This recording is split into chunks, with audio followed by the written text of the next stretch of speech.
I'd like to say a big thank you to all of my customers and to the countless relationships we've built together. Contact me for your home mortgage, home equity line, and other consumer loan needs. I will be more than happy to help. Bank of Cadence Trust Company, member FDIC, equal housing lender, NMLS number 759397. It's fall, and that means Farm Bureau's Fall Fruit Program. Place your orders now through October 30th. Order navel oranges, tangerines, or red grapefruit, or choose the holiday gift box. You might also choose mixed nuts, southern fried peanuts, cashews, and more. Hurry and get your order into the Christian County High School FFA by October 30th. Stop by Christian County Farm Bureau or Christian County High School for your citrus fruit order form today. You're listening to Travel in the Bluegrass with Alan Watts. Dairy farmer Donna Green says one of the biggest lessons for young people in the dairy business is responsibility. Good for the heart and soul, and I tell you, it keeps the kids out of trouble. They got work to do, and they enjoy it, and then they get a reward, a ribbon or a banner or whatever, and they, just like the little girl here, the one showmanship, she just lit up from ear to ear. She adds another goal is to help educate the public on the importance of farmers and agriculture. I don't feel like the people realize, we feed you, what we produce in the field or in the milk parlor and what have you, we're feeding you, and I think they just go to Kroger's or wherever and it just grows on a tree or something, it's way out there. Follow us on Facebook and Twitter at Travel in the Bluegrass and listen to the podcast at YourAgEdge.com.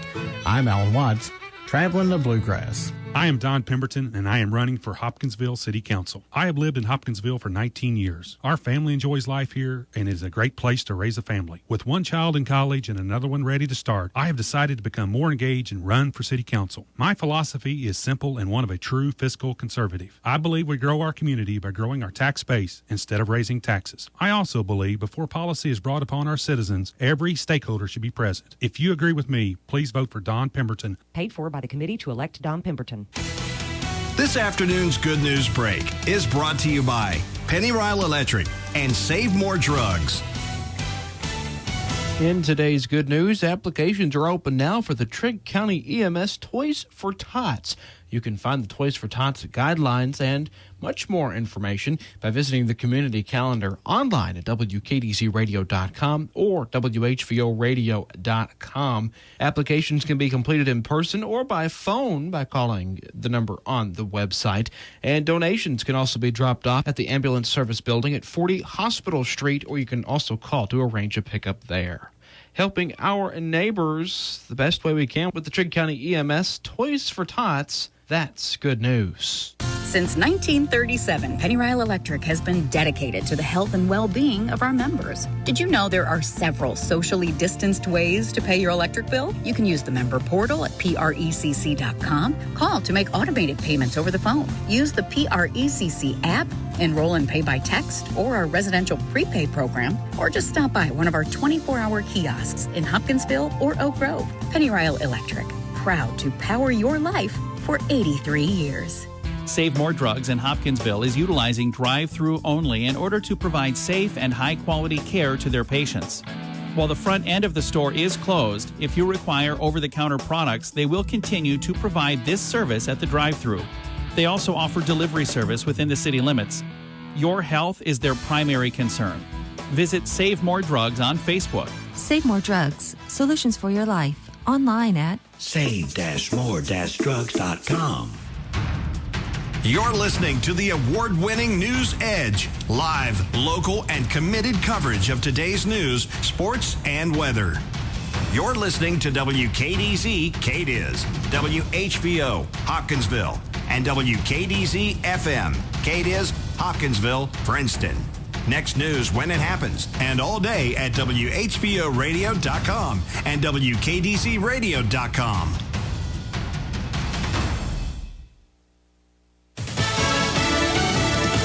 Party split. I'm Lisa Lacera, Fox News. As coronavirus stimulus talks are stalled, President Trump and Senate Majority Leader Mitch McConnell appear to disagree on the amount in the bill. The president said this morning he's willing to go higher. McConnell is not, and he said, I prefer that we only do one more rescue package. I think rather than blowing out another $3 trillion, we ought to have it seriously targeted at the remaining problems. McConnell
TV. Everyone is tuning into Newsmax TV. What do you get when you talk to a Dell Technologies advisor? You get someone who understands there's an art to listening. Sure. Who's able to hear more than what's being said and can provide tailored small business solutions that make you feel truly heard. I understand. Let's get started. For advice on everything from laptops to the cloud and solutions powered by Intel vPro platform, call an advisor today at 877-ASK-DELL. Okay, here we go, guys. And welcome to General Election Forum 2020. It's been kind of an interesting year, but we wanted to certainly get our candidates together for Cadence City Council tonight and give you a chance to hear from them and actually see them. This is being broadcast on our radio station, of course, WKDZ 106.5, also being aired on our website as well. You can listen to the live stream there, or you can watch it. We have video as well at WKDZradio.com. We appreciate all 7 of our Cadence City Council members, our 6 council members, and 1 contender here tonight with us for the forum, and we'll let each of them introduce themselves to you in just a moment. Kind of give you the rules of how this will work tonight, much like we've done in the past, but this year we decided, because of COVID-19 and obviously social distancing and things going on, not to hold a forum out in public. We're doing it here in the DJ Everett III radio room, and everybody's spaced out. If you're watching on video, you'll see everybody's well spaced here, and I think very comfortable, and getting ready to talk about some issues that affect our city here, very important issues, I think, that affect our city. So we appreciate each and every one of you. As they came in tonight, each one drew a number, and so that's how they're seated tonight in the order they drew. And Miss Susie Hendricks was the last person in. You got number 1. Good luck or not luck. I'm not sure how it worked, but it all works well. But Beth Mann, who is our president and general manager here at WKDZ, helping me out tonight. She is doing our timekeeping. She is the time Gestapo here tonight. Joshua Clausen is providing our video. He's taking care of the video for us. And Rob Beasley and is doing our engineering here inside the radio room, DJ Everett III radio room. And Hannah Chris back on the controls here at WKDZ as well. Hannah should love this. Hannah's a real political junkie, so she will enjoy tonight as well, and hearing about everything going on with our politics here locally. Of course, as I mentioned, Beth is the timekeeper. Beth will hold up a yellow sign, and when you have 30 seconds remaining, and a red stop sign at the end of your time, and when Beth holds the red sign up, you can go ahead and finish your sentence. You don't have to stop immediately. Finish your sentence, finish your thought, and then just wrap things up there. Is the kind of the way we work that here. And we've, again, drawn for order here tonight how this will work. Each of our candidates tonight, as we'll be given Miss Susie Hendricks in a moment, will have 2 minutes, up to 2 minutes for an opening statement. Then we'll start with a series of questions. Miss Jeannie Bodine will get our first question, and we'll move on down the line with Mr. Bryan Futrell, Mr. Frankie Phillips, Miss Susan Bryant, and Mr. Bob Knoll, and Miss Brenda Price tonight as well. And each of them will get a question first, and then we'll wrap up with a 1-minute closing statement at the end of tonight's forum. So let's go ahead and begin with our opening statements, and we'll start out with Miss Susie Hendricks, one of our currently serving council members. Susie?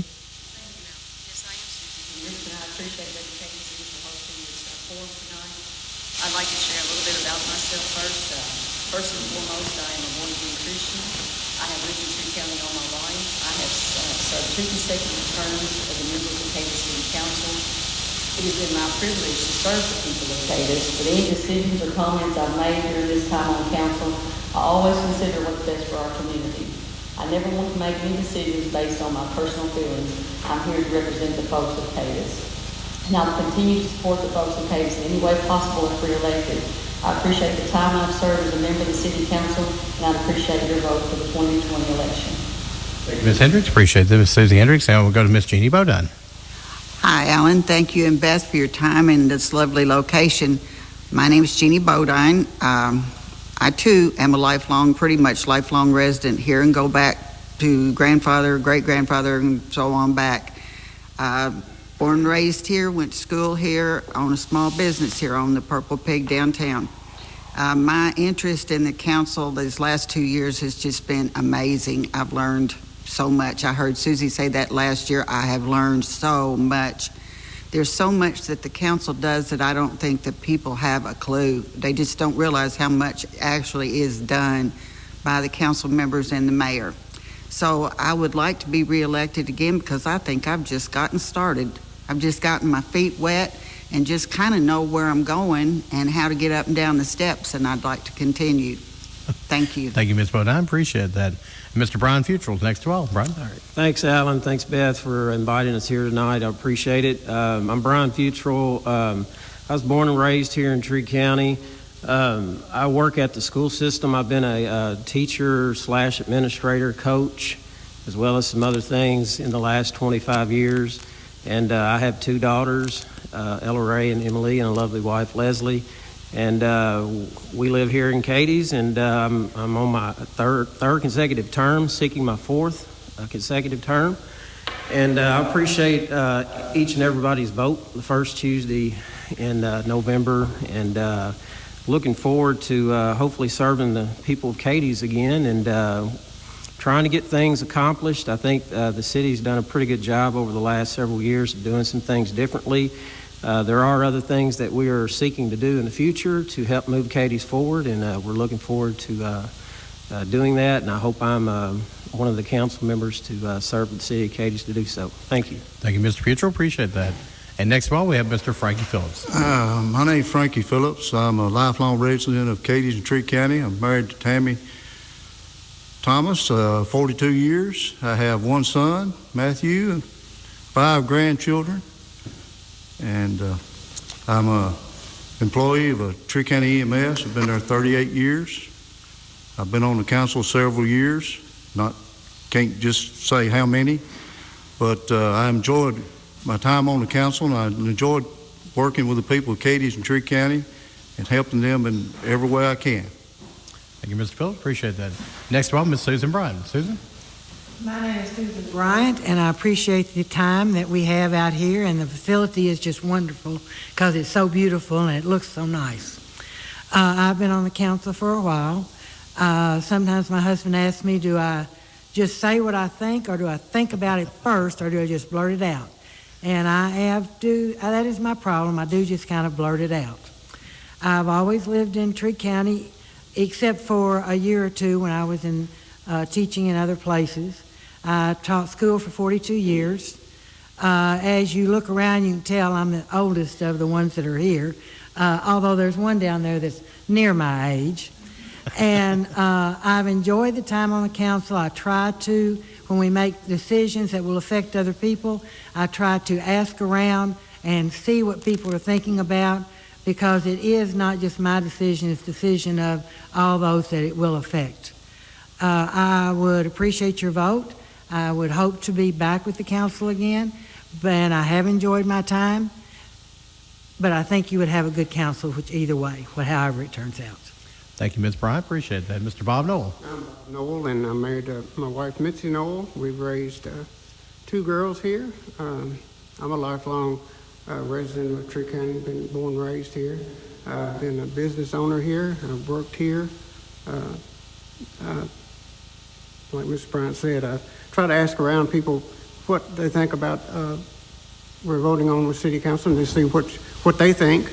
It's not, like she says, it's not what I think, it's what the people want.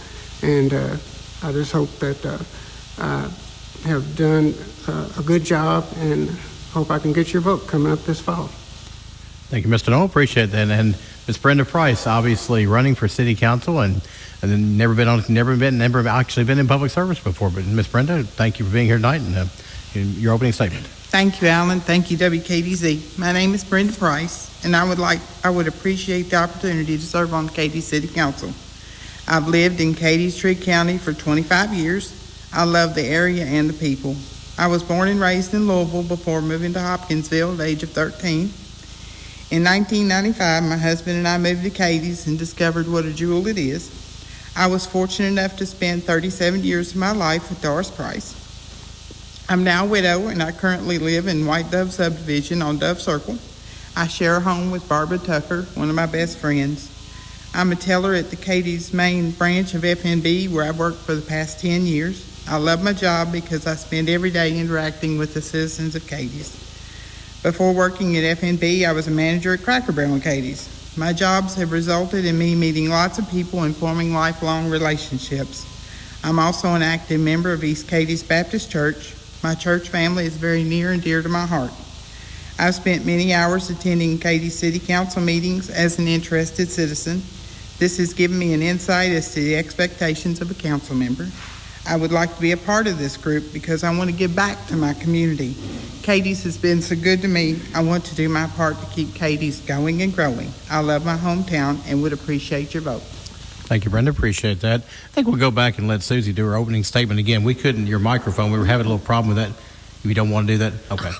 If you would like to do your opening statement again, you were having problems with your microphone. Yeah, we couldn't really hear you very well. It was so really you want to hear it online, again? Yeah, if you want to do it again. If you want to do it again. If that's okay with everyone, we're going to let her do that again. We really couldn't hear her very well. So. Good evening. I'm Susie Hendricks. I appreciate WKDZ for hosting this forum tonight. I'd like to share a little bit about myself. And first and foremost, I'm a born-again Christian. I'm a member of East Cadence Baptist Church. I have lived in Tree County all my life. I have served 2 consecutive terms as a member of Cadence City Council. It's been my privilege to serve the people of Cadence. With any decisions or comments I have made during my council, I have always considered what's best for our community. I never want to make a decision based on my personal feelings.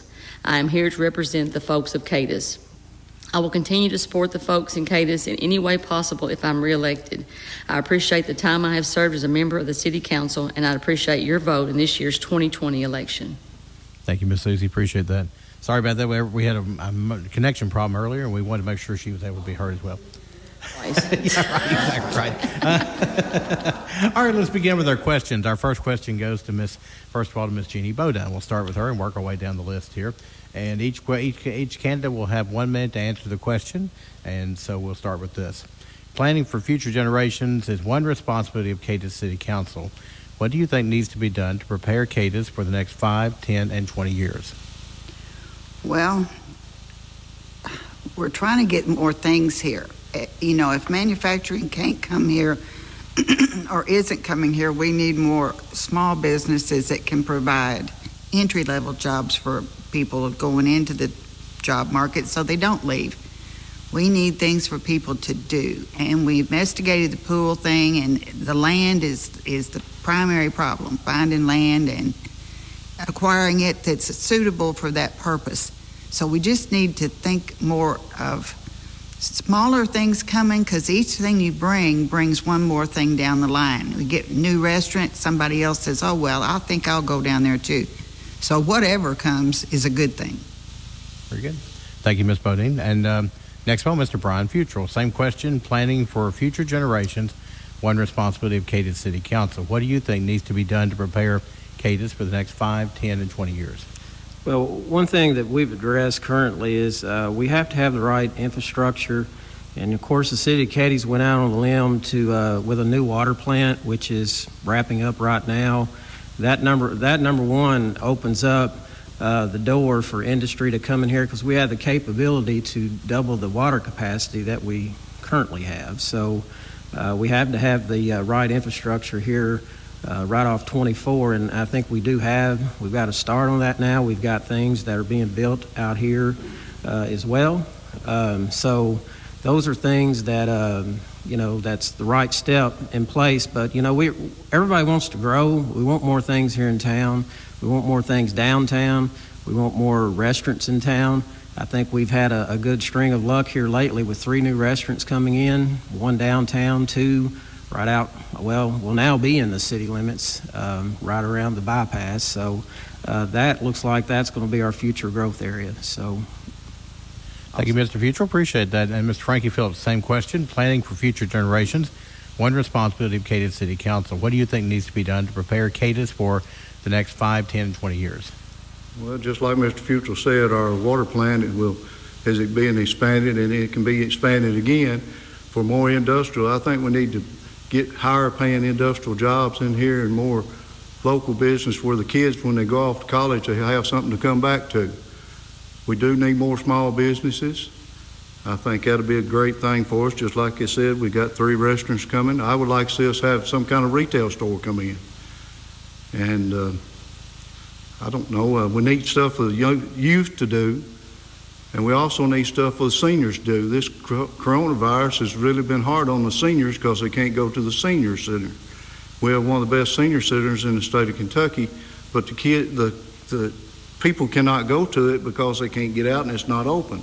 They still get their meals, but they need some people to go, like people to go see them, and I'm sure they don't want that because they're scared. But we need something for everybody, not just one particular people. Thank you, Mr. Phillips. Appreciate that. And next of all, Ms. Susan Bryant, same question. Planning for future generations, one responsibility of Cadence City Council. What do you think needs to be done to prepare Cadence for the next 5, 10, and 20 years? Well, of course, it's a repeat sometimes when you have the same question. And I feel like we made a big step when we did the water plant, even though not everybody felt perhaps the same way. Excuse me. But that does prepare for industry to come in, because we weren't prepared with a proper amount of water for them to come in to make things so that things would work for them. And then, we've mentioned the restaurants. We're looking also at small business. We always need small business. Sometimes some of the things that we've been involved in, we're not really looking at small business, but for our community, that's something that can vitalize, bring back more to the community for people to stay and to look and to purchase. And I would like to see more and more of that too. And certainly we do have an outstanding senior citizens, and that is a shame, but everything's different now with the virus. Everything has changed and everything's put on hold for a while, and hopefully that's going to it will get better. It's just a matter of time. And Mr. Bob Knoll, same question. Planning for future. We're saying, repeating, but the water plant was a big step for us to attract more business. I think too, improving just your town. I mean, we've redone sidewalks in town, and I brought up last meeting about expanding some more sidewalks. I think that makes your town a little more livable, I think, and more attractive for a business coming in here. I like the thought of the small business. I know we've got 3 restaurants coming in. That's a good thing. We just need to expand on that, and I just think if we can keep our town attractive, we'll attract business. Right. Thank you, Ms. Knoll. Brenda Price, same question. I feel like that if we do, like he said, continue to support our small businesses and encourage people to open them. I know there's been a couple just recently that have opened, especially during COVID. I feel like that we have really, really supported our small business, and I think that's what's going to be a stepping stone in order to gain larger businesses, because if you support your littles, you'll start getting your bigs. Thank you, Brenda. Ms. Susie Hendricks, same question. Yeah, I agree with my councilman about the water plant. That's going to be a great plus for our growth. We'd also have been looking for land for some recreational use for our youth, and we haven't had much success in finding any land that would be usable for that. So that is something that we're still working toward. Of course, we're always open for any growth, whether it's new business or manufacturing. And in fact, in 2017, we as a council passed an incentive ordinance to encourage new business in our city with certain incentives that they don't have to wonder what we have. We have it laid out. Sometime we can enhance it. And we also, as part of that ordinance, we also help existing businesses for various repairs and updates as well. So we just keep working toward that, help building our city what we have stronger and bringing in new things as well. Thank you very much, everybody, on that question. We'll move to another question now. We'll start with Mr. Bryan Futrell with this one. And several of you mentioned COVID-19, and of course that's the year thing we'll either want to forget about for 2020 or we'll talk about, our children will talk about that one day back in 2020. But what do you think we can do to help our businesses in Cadence and Trigg County to maybe offset some of the COVID-19 losses? Obviously, our restaurants and many businesses have been hit really hard by COVID-19, the shutdowns. Mr. Futrell? Well, I mean, as far as that goes, COVID-19, we don't have any control over what happened. It happened, and I just know that through our local, or not really local, but state and federal has stepped in and provided CARES money. I mean, I work at the school, and we received CARES money from the federal government, which was passed down to the state, which passed it down to the school systems. And I am aware that restaurants are hurting really bad due to the fact of being shut down, open back up 50%, 75%, 25%, and the whole 9 yards. Yeah, there are things that we could look at as a council, possibly to help them. And I know we've had conversations too about different entities providing money to cities as well throughout the state of Kentucky. So locally, yeah, we could step in and help people out. That's what we, if we have the money, yeah, we could do that. And but long term or short term, we should look at trying to help people out that are suffering, because we don't need any businesses closed down. We need everybody to remain open. All right, Mr. Bryan. Frankie Phillips, same question. What do you think we can do council-wise to help our businesses who have certainly suffered a lot of losses from COVID-19? Well, we do have the incentive plans for the businesses that are already established, and I think we need to support them. We need to go, if you want to go out to eat supper, go out and eat supper local. Don't go to Hoptown or don't go to Clarksville. Go to Katie's. I don't know about the money-wise. Like I say, the city don't have a lot of money right now. We don't have the money that we could give them to help push them over the thing. Some of them have they had a payroll thing where they could get money for their payroll. I don't know if any of them did, but I think we just need to support them. Okay. Thank you, Ms. Phillips. Same question, Ms. Bryant. Want me to repeat it for you? Okay. I think that the support for the small businesses in small towns, whether it's ours, excuse me, or anybody else's, is that what Frankie said, to stay local. And I think most of us feel safer staying local. And that if there's something I can purchase, whatever it is, and if it's offered locally, that's where I want to stay, because I just feel like, especially in our small town, that there's fewer people around, there's less chance, hopefully, of contacting COVID, and that is a way that we can help both of us. It's like a two-way street, that I want to be safer, so I want to go to the grocery store in Katie's. I don't want to go fight someplace else where there's a lot more. And so that helps both of us. That helps me, and that helps the business too, because I feel more comfortable and I feel safer. Mr. Bob Knowles, same question. With that, I think community support for our restaurants and our businesses too. I mean, if our whole community gets behind our businesses here, I think that we'll make it through it. As far as incentives or something the city can do, we'd have to look at that to see if there's monies there to be able to distribute. I'm not for sure if there are, but that's something we could look at. But like I said, I think one of the best things we can do is just like for the big comeback is for our community to support the businesses in our community. Thank you. Ms. Brenda Price. I think truly that we do, and I know we do, we need to support our businesses, and that includes if you're going to eat out, just, you don't want to cook, just run up somewhere and get something to eat and take it home, or shop at the grocery stores and stuff here. We definitely need to support our people, and by supporting our people, that will enable them to stay open and us to continue to go forward. Ms. Hendricks, same question. Well, I think COVID-19 is a whole different animal than we've ever been a part of. It's kind of uncharted territory. Like the other guy said, we can be supportive. We can try to support them by going out to eat or shopping local. We're getting these new restaurants, but we want to also take care of the ones we already have here. We don't want to exclude them out from what we have. There is the CARES Act money that I hope that many of them was able to get a part of that. But, right now, it's like you said, the money is tight everywhere. And I'm sure we'd be able to, whatever we could do to help them, we'd be more than glad to do something if there's any money available. But it is just uncharted territory for all of us. It's just a whole new ball game. So I'd like to see this kind of either a vaccine come in or maybe, things just ease up and, things get kind of back to a new normal. Ms. Bodine, same question. Being a local small business owner, I've gotten a good hit with the baseball bat by this. So, I spend almost every dollar I spend within the city limits of Cadence. Almost every dollar I spend. And if they had clothes and shoes to fit me, I would buy those here too. But that being said, I know there are incentives for current businesses, like a share portion to help do this, that. A lot of them I don't think know that it's out there.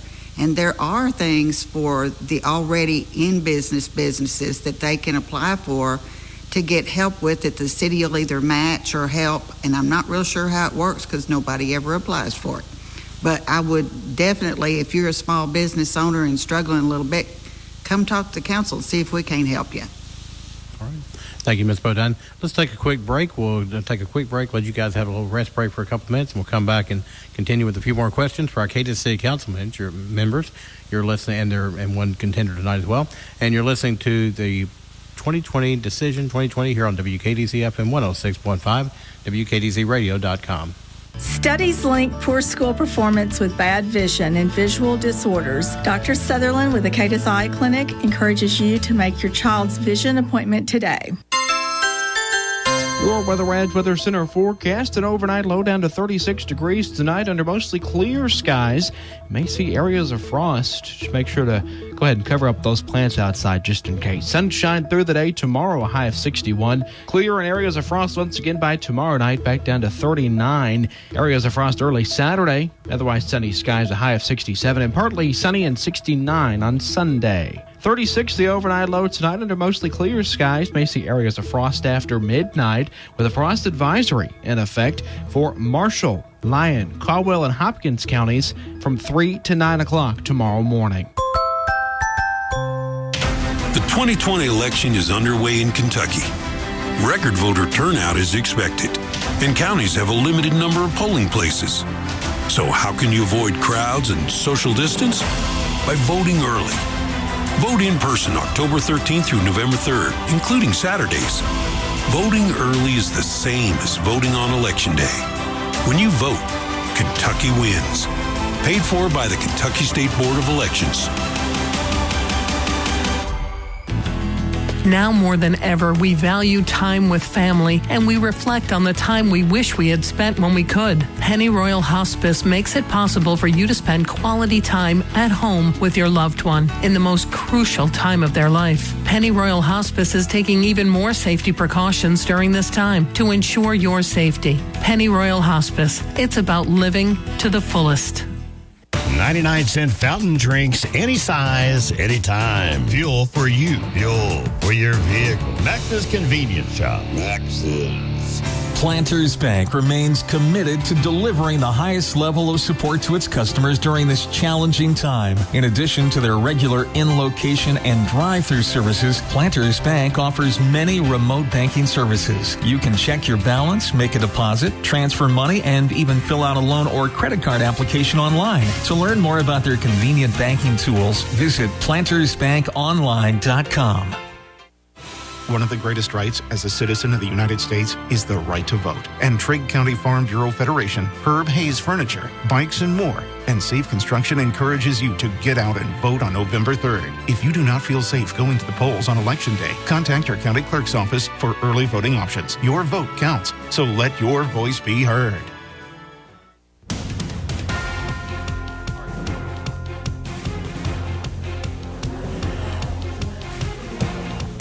And welcome back to Decision 2020. We are back here live in the DJ Everett III radio room for Decision 2020. This is a look at our Cadence City Council candidates tonight, and we appreciate all 6 candidates, 6 current council members, and one challenger as well being here tonight is on the ballot. So thank you all for being here. Appreciate your time and appreciate you being here a part of what's going on. We'll start next of all, Mr. Frankie Phillips. I think it's your turn to start. Yes, Frankie Phillips. It's Frankie's turn to start. So here we go. And I see these folks every month at Cadence City Councils. We kind of have been covering you guys for, since some of you have been on the council for that matter. But let's start off and talk about downtown Cadence. And there are numerous empty buildings in downtown Cadence. What does the city need to do to attract businesses to help fill those buildings? And what type of businesses do you think needs to be there, Frankie?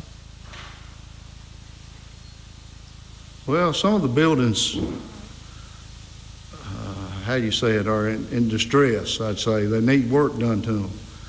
I think that we could use some new businesses downtown. I really think we could, because what kind of business? I don't know what kind of business to go down there. We got antique stores, maybe more antique stores. Maybe a 5 and dime, maybe a dollar store. Seems like we're getting plenty of dollar stores around. But some of the buildings need work done to them, and I believe that the owners would fix the buildings up. They might have some tenants in them.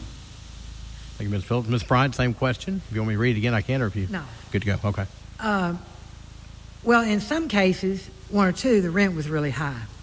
So that's one problem. And then, as Frankie said, there might need to be some things to be done. If I had a control over what kind of businesses would go downtown, I would like to see some kind of clothing. We don't have anything like that in Cadiz. It's like Jeannie said. I mean, you have to go out of town to buy shoes or clothing mostly. And those are essentials. And when you have someplace you have to go or something you have to prepare for, that would be a wonderful addition. Now, I wouldn't be averse to other antique stores either, because when I was teaching in Clarksville, people knew of Cadiz by the antique stores. And so that is a good thing too. We've also talked about trying to make them look a little better window-wise. There are things that you can put on a window that like are colors or whatever, instead of just a blank window, because that gives a feeling of depression, and that might even help to draw people in. But all of these things have to go together, and there may be other things that would draw people downtown, but we have good businesses. It would be wonderful if we could add to them. Mr. Bob Knoll, same question. I think with the downtown, we have done a good job with the antique stores downstairs. I think, like I said, a clothing boutique would not be bad downtown. I know there's a restaurant going to go in on the back street of town, and that's a good thing. But as far as what other business, I'm not for sure what all we do need downtown, but like I said, I think a clothing store would be nice, a shoe store would be nice. Just something that would interest people. Bob, thank you so much. And Brenda Price, same question. I too believe that we do need to get more people in the businesses downtown. Clothing would be really good, as well as, like she said, shoes or anything, and even antiques. Some of us just like to just go and just browse and look, and every now and then you just run across that one thing, and everybody's got a different one thing. So I figure that by having more stuff down there will give us more opportunity to find those. Ms. Hendricks, same. Well, I'm probably dating myself, but I can remember as a child, we would go downtown, and the drugstores would be downtown, maybe a grocery store, the Five and Dime, Ben Franklin, and that stuff has all seemed to come to a point where it's all, like with drugstores, they're a single business now with drive-throughs, everything's fast-paced and quick. But, we have done some work to try. They got some new awnings downtown, but it does seem that that's to be the trend for a lot of small communities as they're downtown, just seems to turn into more for antique stores, which is lovely because, we are known for that. People will talk about us for that. So if that's what it takes to enhance more, and if we can maybe do something with the business owners to help us try to bring that rent down to make it affordable for us to have some stores to come in, so that would be great. Ms. Bodine? Well, being downtown and sitting on the corner downtown, I do look across the street to the right and to the left, and I see the emptiness. And I know we are a destination town for antiques. I mean, that's just a fact.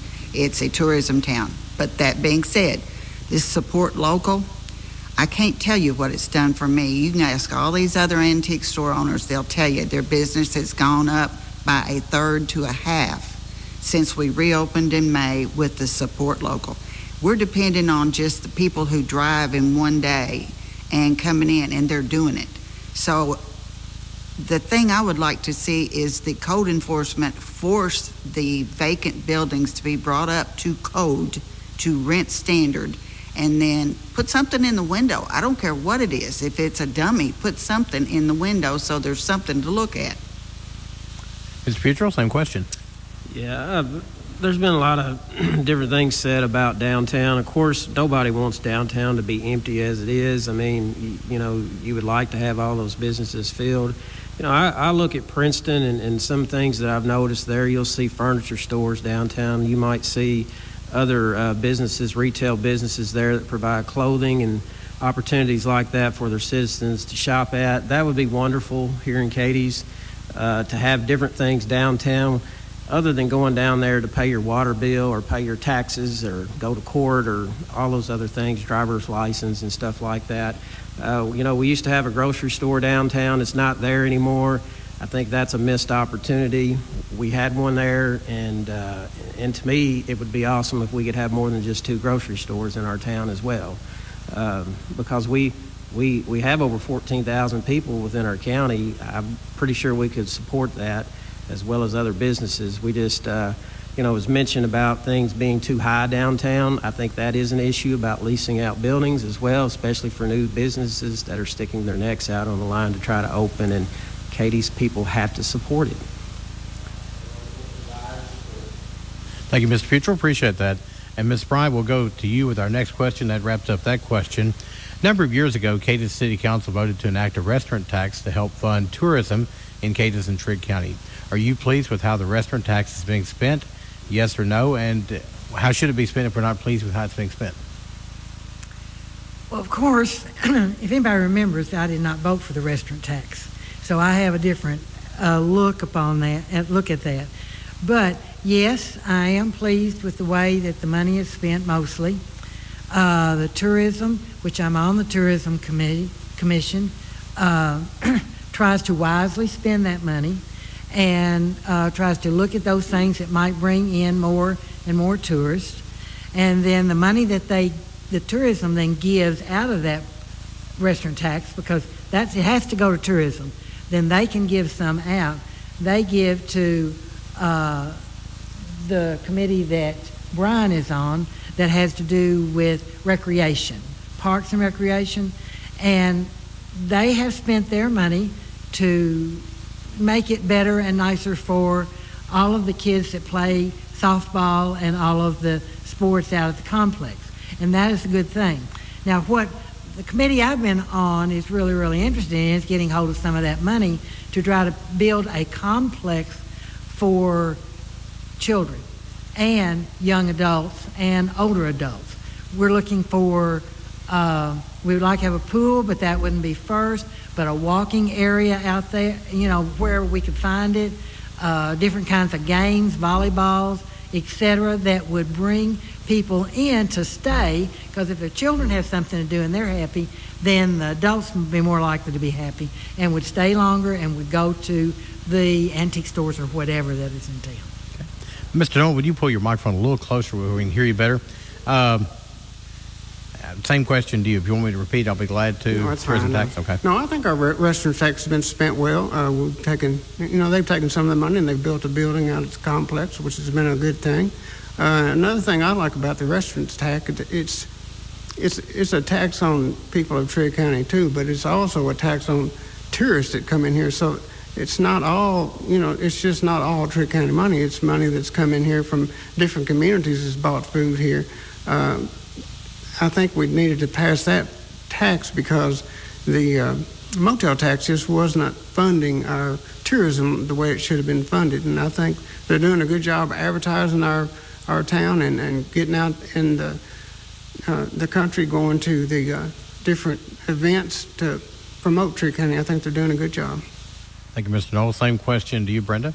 Okay. I feel like the restaurant tax has been a good thing because it does help promote our tourism and help grow our stuff for our kids to do. I would, as they said, like to see us eventually have a pool if we can find a place to put it and afford to do it. I feel like that it would be a good thing for us, but most definitely to continue to have the restaurant tax so that we can continue to grow. Thank you, Ms. Brenda Price. And now Susie Hendricks, restaurant tax. Well, I think the restaurant tax is good. I think Bill and him do a good job with trying to spread that money out to promote Cadence and Trigg County, as well as to do things that are local. We did form the Park and Recreations Board and have the activities at the complex. That was suffering. If we hadn't come in and done something, then that may have just, vanished and not had that out there for our kids. And like we talked about with that committee that Susan's on, that they are looking for land. I'd like to see us take some of that restaurant tax money and to buy some land or whatever we need to do something for our kids in town. We have the complex for out in the county. I'd like to see us be able to do something in town for kids that are local, maybe something close to the walking trail. But we've got to find the right land to do that job. And Ms. Bodine, same question. I know that the money spent on advertising by the Tourism Commission actually brings people in, because I hear people from Newburgh, Evansville area say, well, I saw your town on television, so I know those ads work. The small things that you get in the hotels, motels around the country, we pay and get in those, and I know that works. The tourism pays part of that, and I don't know if anybody's aware of it, but they do. They help us offset the cost, so local business is not doing it all. I think it's a fair tax, and I'd like the transient tax coming through here. I mean, these people are here today and gone tomorrow, and we've got the money. So I would like to see any excess money or money, period, spent on land. And because there's not going to make any more of it, just buy the land now and hang on to it till we got the money to buy whatever we need to put on it. Mr. Futrell, same question. I could talk on this all night because I serve on the Parks and Rec for the city of Cadiz, and we receive 25% of the tourism tax, or the city tax rate. Of course, tourism, Bill and his group receives 75%. Our committee that I serve on is the Parks and Rec, and we have spent a lot of money on kayak ramps to bring people in town, because that is a thing to do, to bring people into town for. There's been request after request to build those. We've built 2, and they're used quite a bit. We have other requests to possibly even build more. We've done a lot of work at the complex. We've collaborated with the physical court and helped build a structure out there that probably nobody else around us, maybe except for Hopkinsville, that has something that's nicer than that. But for our size town, not many people have that nice of a building for their kids to do activities in, or it could be anyone. It doesn't have to be just kids. So I feel like there are some changes that could be made to make it better in the future. I don't have enough time to share that because I've been told to stop. So I'm going to stop right there. Yeah. Thank you. Thank you very much. I got another question coming about that same issue here in just a moment. So, Mr. Frankie Phillips, same question. Well, like Ms. Bryan, I didn't vote for the restaurant tax. I thought it was a lot of money that the people didn't need to spend, but the tourists do pay the majority of it, and it is a good thing. It does advertise Trigg County, and it does help put on events. It helps with the ham festival, the car shows, and it has helped with the kayak ramps. That does bring people into town. I think it could be spent a little different. I think 25% is not enough for the local people. I think the local people ought to get a little more benefit out of it instead of just advertising for tourism. I think it ought to be more percentage for the local, so we could maybe build a pool, maybe buy some land to put a new complex on. Thank you, Mr. Phillips. Appreciate that. We'll move to the next question. First on this question will be Mr. Bob Knoll. With the city of Cadence pulling out of the Southwest Kentucky EDC, what plan do you propose to bring industry and business to Cadence and Trigg County? Obviously, that's an issue we still talk about that quite often. Right, and that's one issue I voted against getting out of the EDC. But since we do have the county still in the EDC, in which the city folks pay county tax, so they're paying that bill too. But like I said before, as far as industry coming in here, we need to keep our infrastructure up. We need to keep improving on our town to make it attractive for businesses that want to come in here. Without that, we just need to keep promoting Cadiz. Even through tourism, that you're still promoting Cadiz. So I think that's what we need to do. Ms. Price, same question to you. I was obviously not part of that decision. I do feel like, though, like I said earlier, if we start with our littles, we'll get our bigs, which will enable us to bring more industry and hopefully more jobs to our city and our county. Ms. Hendricks, same question. Yeah, the thing with talking about this is that we weren't getting a lot back from them. We were getting some introduction of some factories, maybe some manufacturing that never seemed to come out to play, but we were interested in maybe getting small business, and we never got any feedback from them at all on small business to be able to help us. And I think Bob stated that we're paying taxes to the city and the county, or both, so we're still supporting the Southwest EDC. And so I think that part's important, but, we didn't feel like we were getting back what we were paying into it. So we felt like it was our best move to get out. Ms. Bodine? I'm going to pick up right where Susie left off. It seemed like if the county had been paying a double dip like the city residents were paying, which it was a double dip, they would have been irate long time ago that they were paying money to be covered when they're already covered, because city was already covered under the county money paid into the EDC. I thought we were just getting a song and dance show. Every time we'd ask a question, we'd get a runaround. You never got a straight answer, and I know they've got a new man there now, and he presented to us. I still think we made the correct decision at the time, and I stand by that. Mr. Futrell, same question. I stand by it as well. We've spent, I know Brian A. Hart did some numbers for us. There's hundreds of thousands of dollars that's been spent and given to EDC by the city of Cadiz over the last so many years. I think at least 10 to 14 years, there's been that much money spent, and that we haven't received really anything for it. And that was the biggest reason. It was brought up by one of our council members. I'm not going to name names that, say, hey, we might want to rethink this because we're already paying it with our county taxes anyway, and we're not getting anything. And then we find out what the person was getting paid that was leading the charge up there. It's not the current one. And when you're getting paid $180,000 to be in charge of EDC, and Cadiz is reaping no benefit for that, it's hard to support it. And, we're still supporting it, like Susan's always said, through our taxpayer dollars with the county. So it's not that we're anti-EDC, and yeah, we would love to have industry here, we all would, and high-paying jobs. But we had to make a decision. We felt like we made the right one. Mr. Phillips, Frankie Phillips? Just like everybody said, we didn't think we was getting our fair share of the money, of the benefits out of the money that they was supposed to be giving us. Everybody around us is getting factories, but we're not getting any factories. The hemp plant, they didn't even have anything involved with that. And we got a new tank plant. I think they did have something to do with that. But we wasn't getting the results that we thought we ought to be getting of the money we was paying. So I voted to get out of it. I thought we wasn't getting our fair share, and the county is paying their part, so I thought they were double dipping, and it was best for the city taxpayers for us to get out. And Ms. Bryan, same question to you. Well, I can say the same thing. I think I am the one that brought it up, though, at the time. But the EDC, I've been with it for a long time, and they would come and they would give us a report, which was good. But my question always was, for Cadiz and Trigg County, we would like for you to work on small businesses too, because we're not getting any large business here or any industry, so why can't you work on the small? And I never really got an answer to that, and that was one of the issues I had.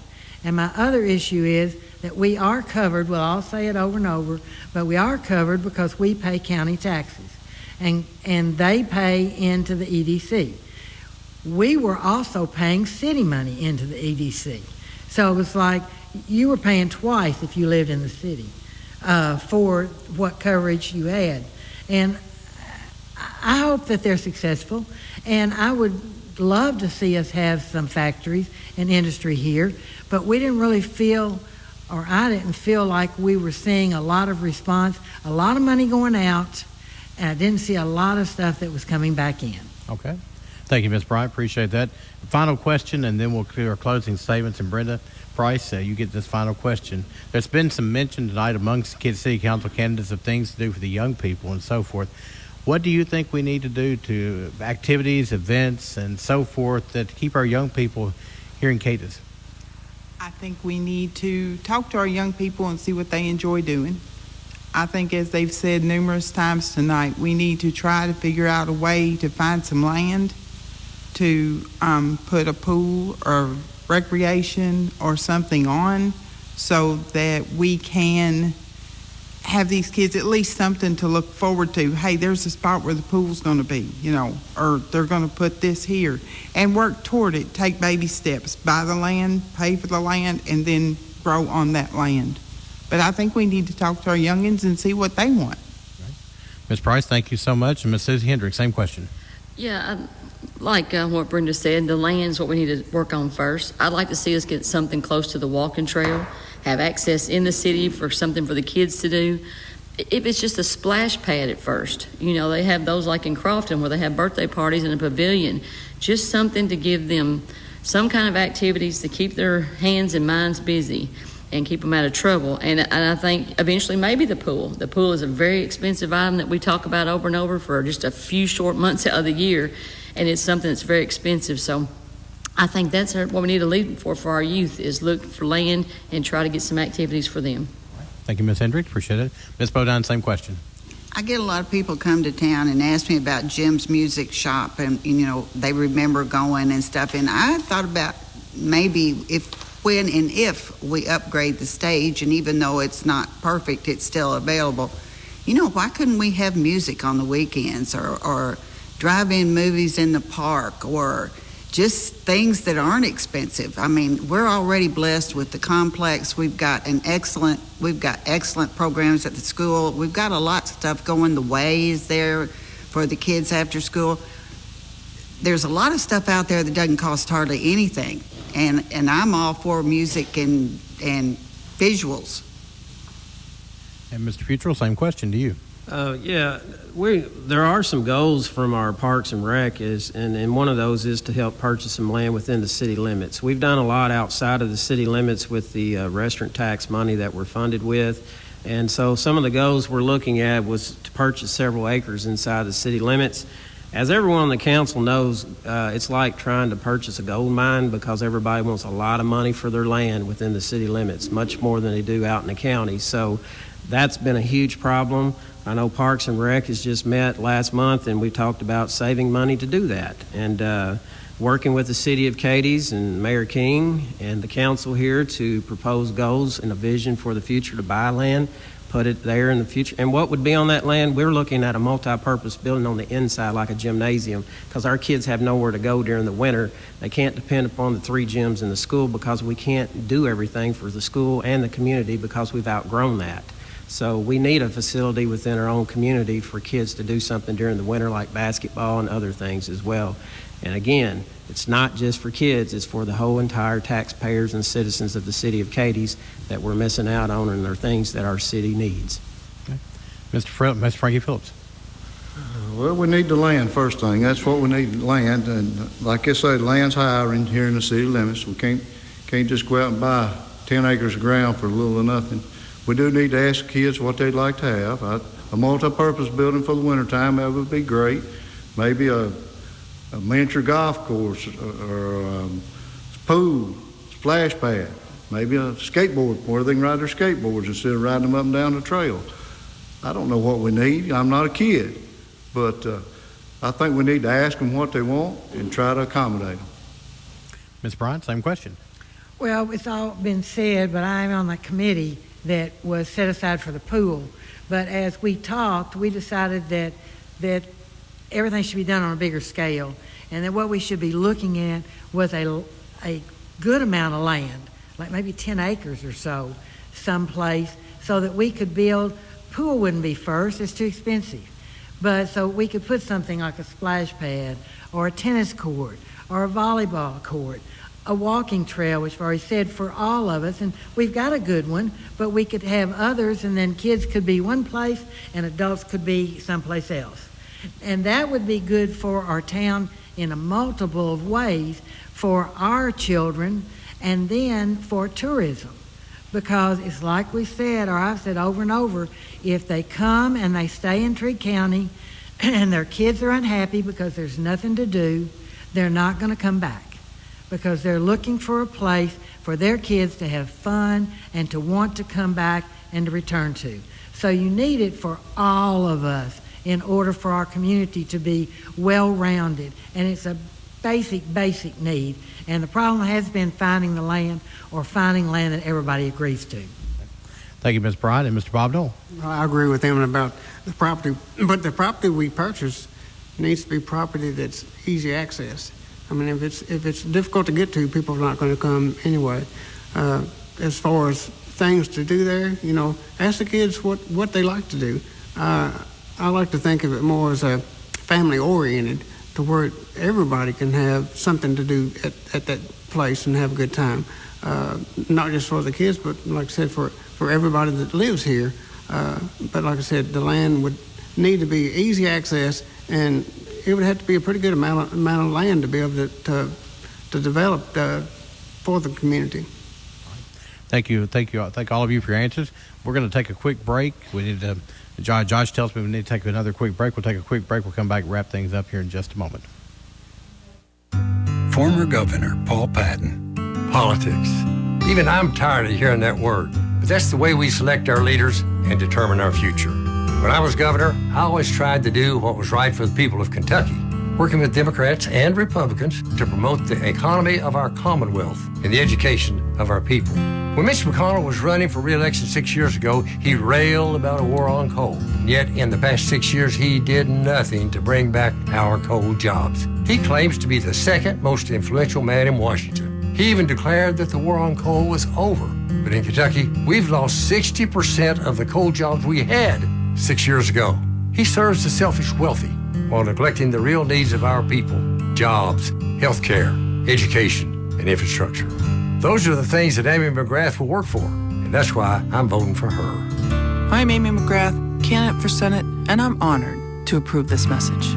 Paid for by Amy McGrath for Senate.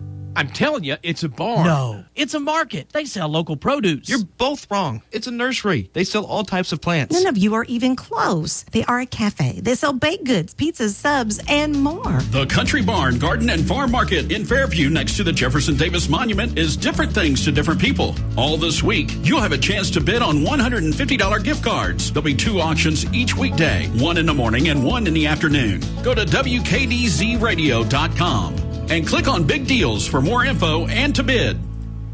You've probably heard about Amy McGrath's extreme views on abortion. McGrath called herself, quote, 100% pro-choice and supports abortion even in the 9th month.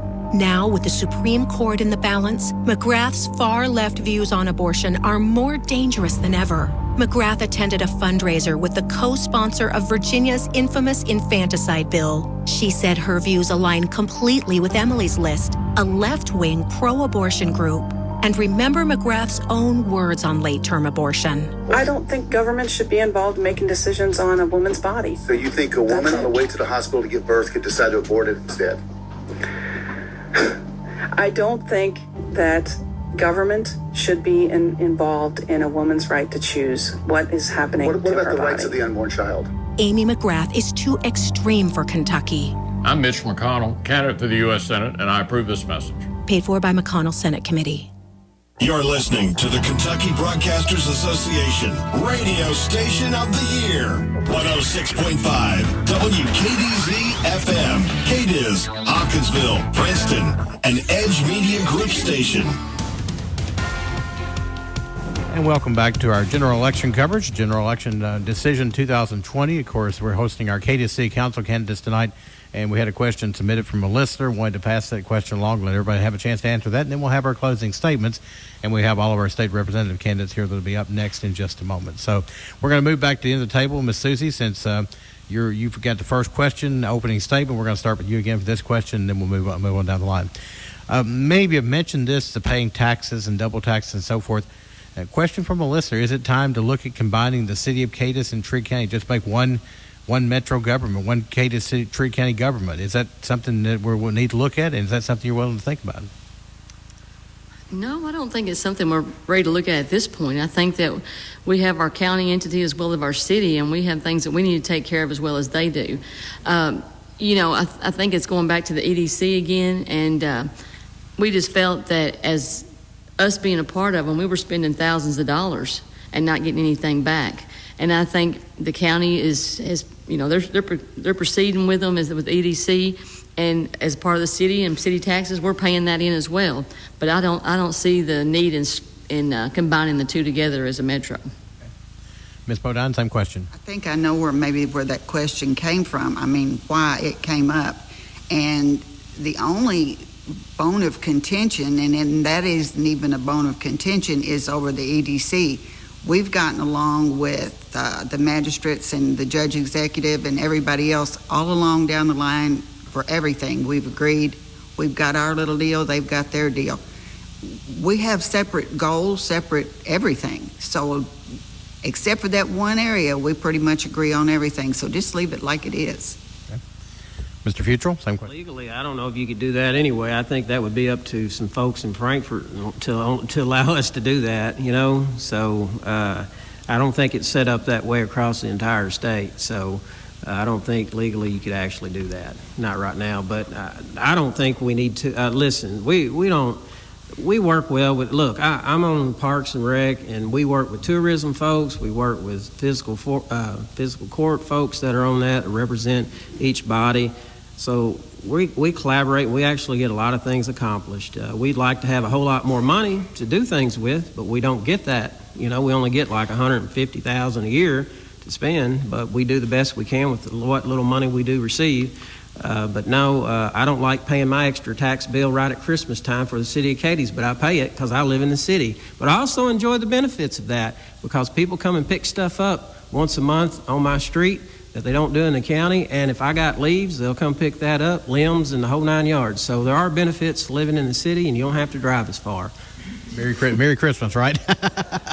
Mr. Frankie Phillips. No, sir, I don't think we should do that at the time. Just like Bryan said, we do have advantages of living in the city, and we do pay for it. We pay city tax. We do pay for it. They do provide services that they don't provide out in the county, and we do get along good with the county. We have a lot of joint ventures we get along with, and I don't think now's the time to do that.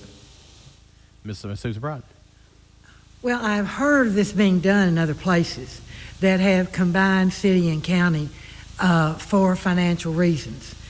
And so that would be something I'd have to really, really contemplate.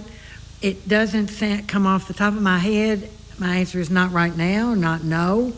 Not that it should not ever be looked at. But as the others were saying, there are things that we get in the city that we've gotten accustomed to that, and we pay our taxes for them, but they can't do that in the county. I mean, the whole county couldn't do for the whole county what is done for us in the city. And like I said, we're used to it. We like it. I hear people in other cities that don't get the same benefits we do in Cadiz, and I'm pleased with what we offer and what we do. So right now, I would say no. I understand where the question comes from, and I know it's something that has been done in other places, but currently, I would say no.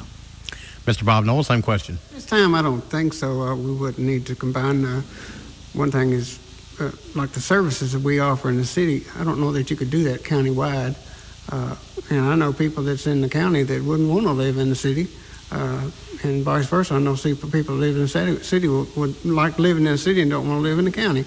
But I think for the different services we have with like leaf pickup and stick pickup and trash pickup, I just don't know that would work as a metropolitan. And Brenda Price, same question.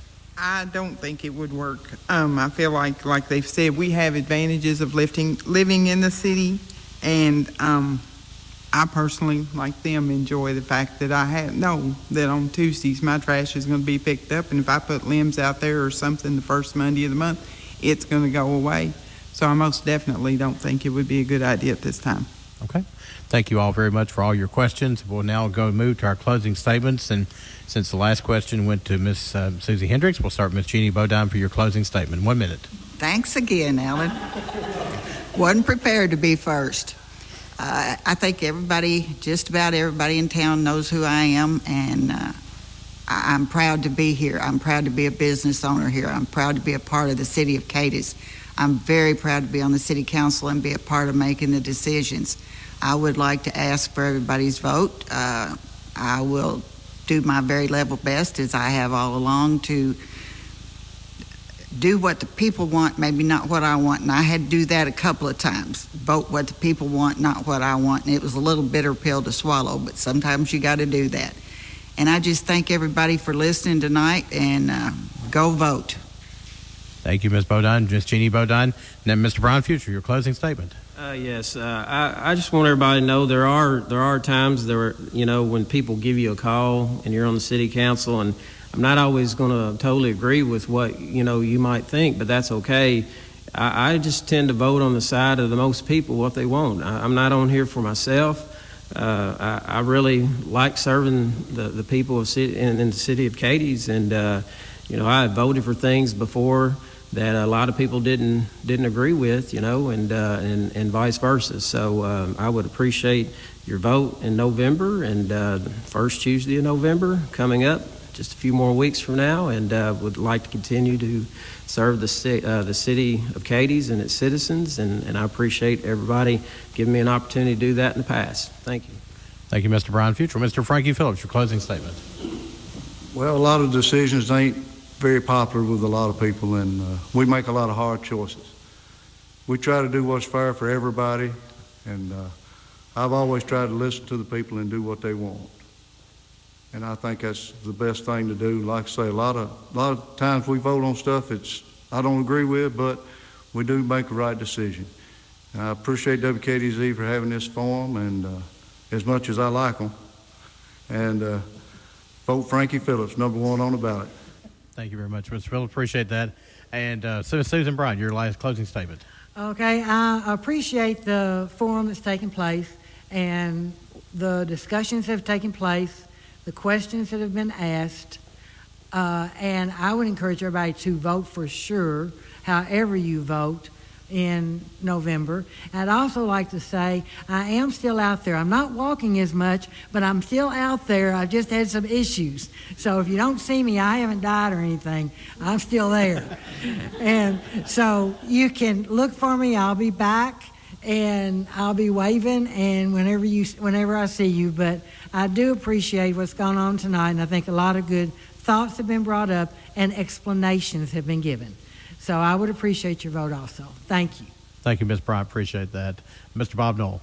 I think I listened to the citizens of Cadiz, and I think I voted the way that they think I should have voted. I've got Cadiz in my heart. I've lived here my whole life. I'd like to thank the people that have supported me in the past, and I hope to continue to support me this year. If you would, I sure would appreciate your vote coming up this fall. Mr. Bob Knoll, thank you, Bob. Appreciate that. Ms. Brenda Price, your closing statement. I just want to thank WKDZ again for doing this. This is truly a new journey for me, totally out of my box, but it's something that I've wanted to do for numerous years. It's just not fell into place like it has this time. I absolutely love Cadiz. I look forward to, if I'm elected to the City Council, learning from every one of you that are on it. And I'd appreciate just anybody's consideration for a vote. And thank you. Thank you, Ms. Brenda. Appreciate that. And then, Ms. Susie, since you went first, opening statement, you can go last, right? Yeah. Well, first of all, I want to say this is my first time in this radio room, and I'm just in awe of all these radios. If you haven't been up here, you need to come and check it out, because it's all. But I've enjoyed being a part of the City Council. I've learned a lot, and I feel like I have so much more to learn and more to give. I love people. I love trying to get the best for them. I'm interested to see our city grow in any way possible. We have these 3 restaurants coming. Maybe more things will be coming in, whether it's manufacturing, whether it's more small business, we'll take it. Mayor King and this council has been a blessing to me. I appreciate the support I've had over the last 2 terms on City Council, and I'd appreciate your vote to remain on City Council for this fall election. Thank you. And thank all of you for being here tonight. We appreciate all of our current City Council members and our challenger as well, Ms. Brenda Price. And the sad thing is you have 6 slots, 7 of you here, and all 7 of you are wonderful people. And so obviously 6 top voters will be on Cadiz City Council, but thank you so much. And we encourage people. I think some people mentioned voting. Now, a lot of people are voting already. There has been a big voter turnout the last couple of days, and so we encourage you to get out and vote, cast your ballot. I think your county clerks are saying that the more you can vote in advance, it helps him on election day. It's going to be a huge turnout this election. So, again, thank all of our Cadence City Council candidates tonight. We appreciate you being here, being a part of this forum. We're going to take a quick break. We'll come back and have our candidates for 5th and 8th District legislative races on next year on WKDZ 106.5 FM, WKDZradio.com. You're listening to Decision 2020 from your News Edge. Important issues are facing rural Kentucky this fall. Kentuckians will be selecting the president, a U.S. senator, U.S. House representatives, and other important offices. As a community, Christian County needs to send a strong signal to Frankfort and Washington. Christian County Farm Bureau Federation strongly urges you to vote in this general election on or before November 3rd. Farm Bureau, big on commitment.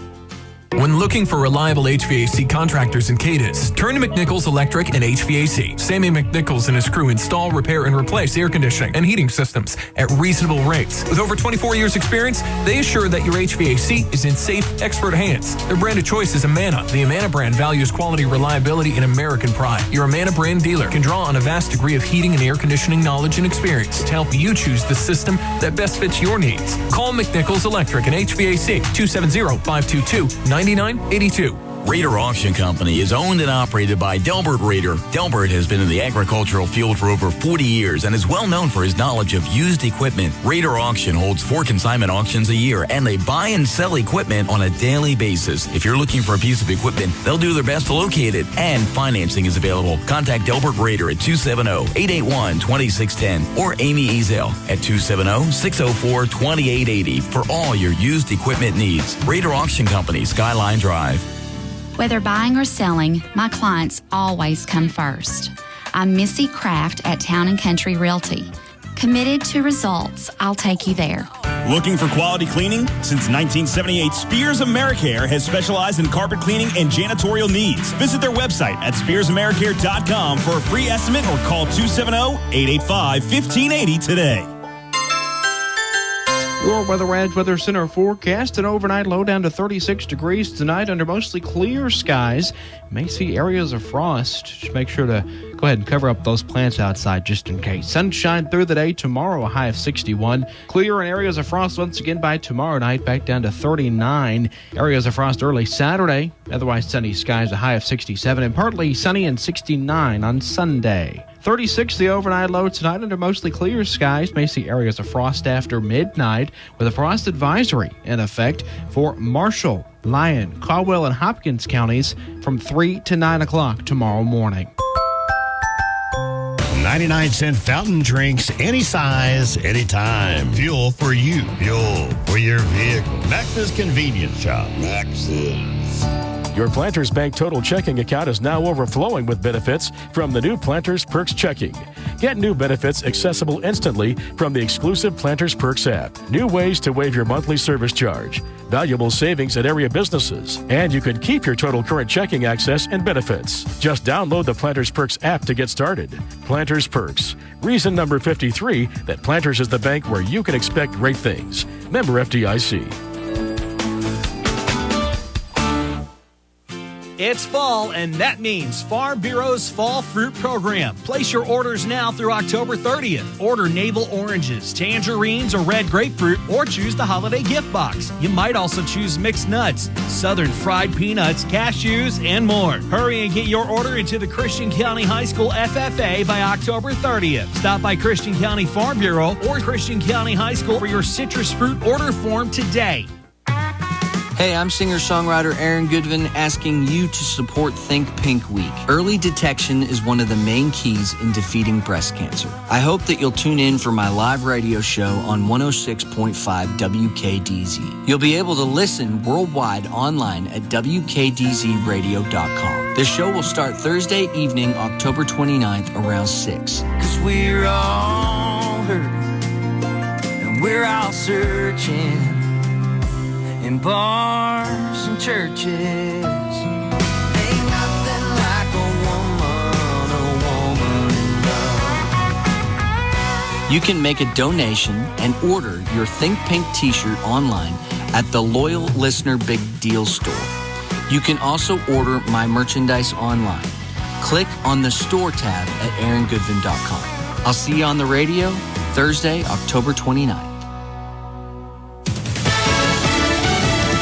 News. I'm Steve Rappaport. President Trump and rival Joe Biden holding dueling town halls tonight after their second debate was canceled. Donald Trump will be in Miami. He'll be on NBC, and Joe Biden will be in Philadelphia. He'll be on ABC. Both of these are at 8 o'clock tonight, which is interesting that they'll be competing with each other, which means that voters won't get a chance to see them, obviously not side by side, but they won't even be able to watch one and then the other. Fox's John Roberts. The Senate Judiciary Committee to vote next Thursday on advancing Judge Amy Coney Barrett's nomination for the Supreme Court. There is nothing about this nominee that can be left as suggesting that she's anything other than an extraordinarily gifted jurist. Utah Republican Mike Lee also says the process has been fair for Barrett. Democrats have called the confirmation a sham. Fox's Jared Halpern. America is listening to Fox News. Raider Auction Company is owned and operated by Delbert Raider. Delbert has been in the agricultural field for over 40 years and is well known for his knowledge of used equipment. Raider Auction holds 4 consignment auctions a year, and they buy and sell equipment on a daily basis. If you're looking for a piece of equipment, they'll do their best to locate it, and financing is available. Contact Delbert Raider at 270-881-2610 or Amy Ezel at 270-604-2880 for all your used equipment needs. Raider Auction Company, Skyline Drive. Now more than ever, we value time with family, and we reflect on the time we wish we had spent when we could. Pennyroyal Hospice makes it possible for you to spend quality time at home with your loved one in the most crucial time of their life. Pennyroyal Hospice is taking even more safety precautions during this time to ensure your safety. Pennyroyal Hospice. It's about living to the fullest.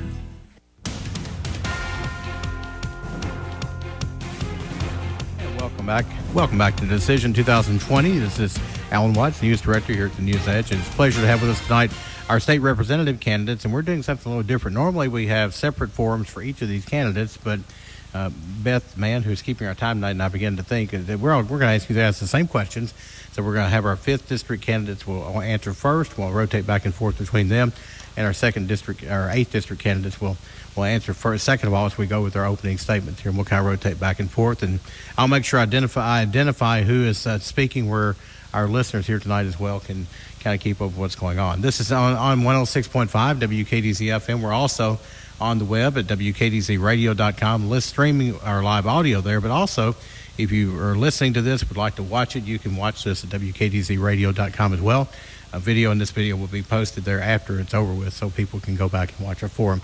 Beth Mann, who's our President and General Manager, she is the timekeeper tonight, and she's the Gestapo on the timekeeper. So how this will work, we'll give each of you 2 minutes for your opening statement, and then 1 minute to answer each of our questions, and then 1 minute for a closing statement. So each of you will have that.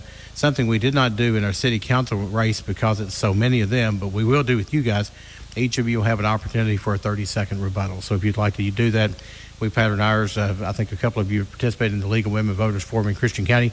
Our forum is patterned much. That's kind of where I gained my rules from to develop this forum for their forum as well. So we will start off, and before we started, we actually drew numbers. And so in our 5th District race, which represents Callaway County and a portion of Trigg County, Mary Beth Imes drew the number 1, and Shannon Davis Roberts drew. She was not in here at the time, but Mary Beth drew number 1, so we'll go first and second. And then in this race, Pam Dossett drew number 1, and so we'll have Pam Dossett, Walker Thomas in the 8th District race. And I'll try to help you keep in your mind what's going on tonight as we begin our forum. Let's start out with our opening statements. We'll start with Miss Mary Beth Imes, first of all, for your 2-minute opening statement. Okay, thank you, Alan. Thank you, WKDZ, for having this forum and keeping the people informed. I am Mary Beth Imes, and my husband Kenny and I have lived in Callaway area all our lives. We raised our children there. We built our businesses there. We love this community. We have come to love the people in Trigg County and Cadiz too.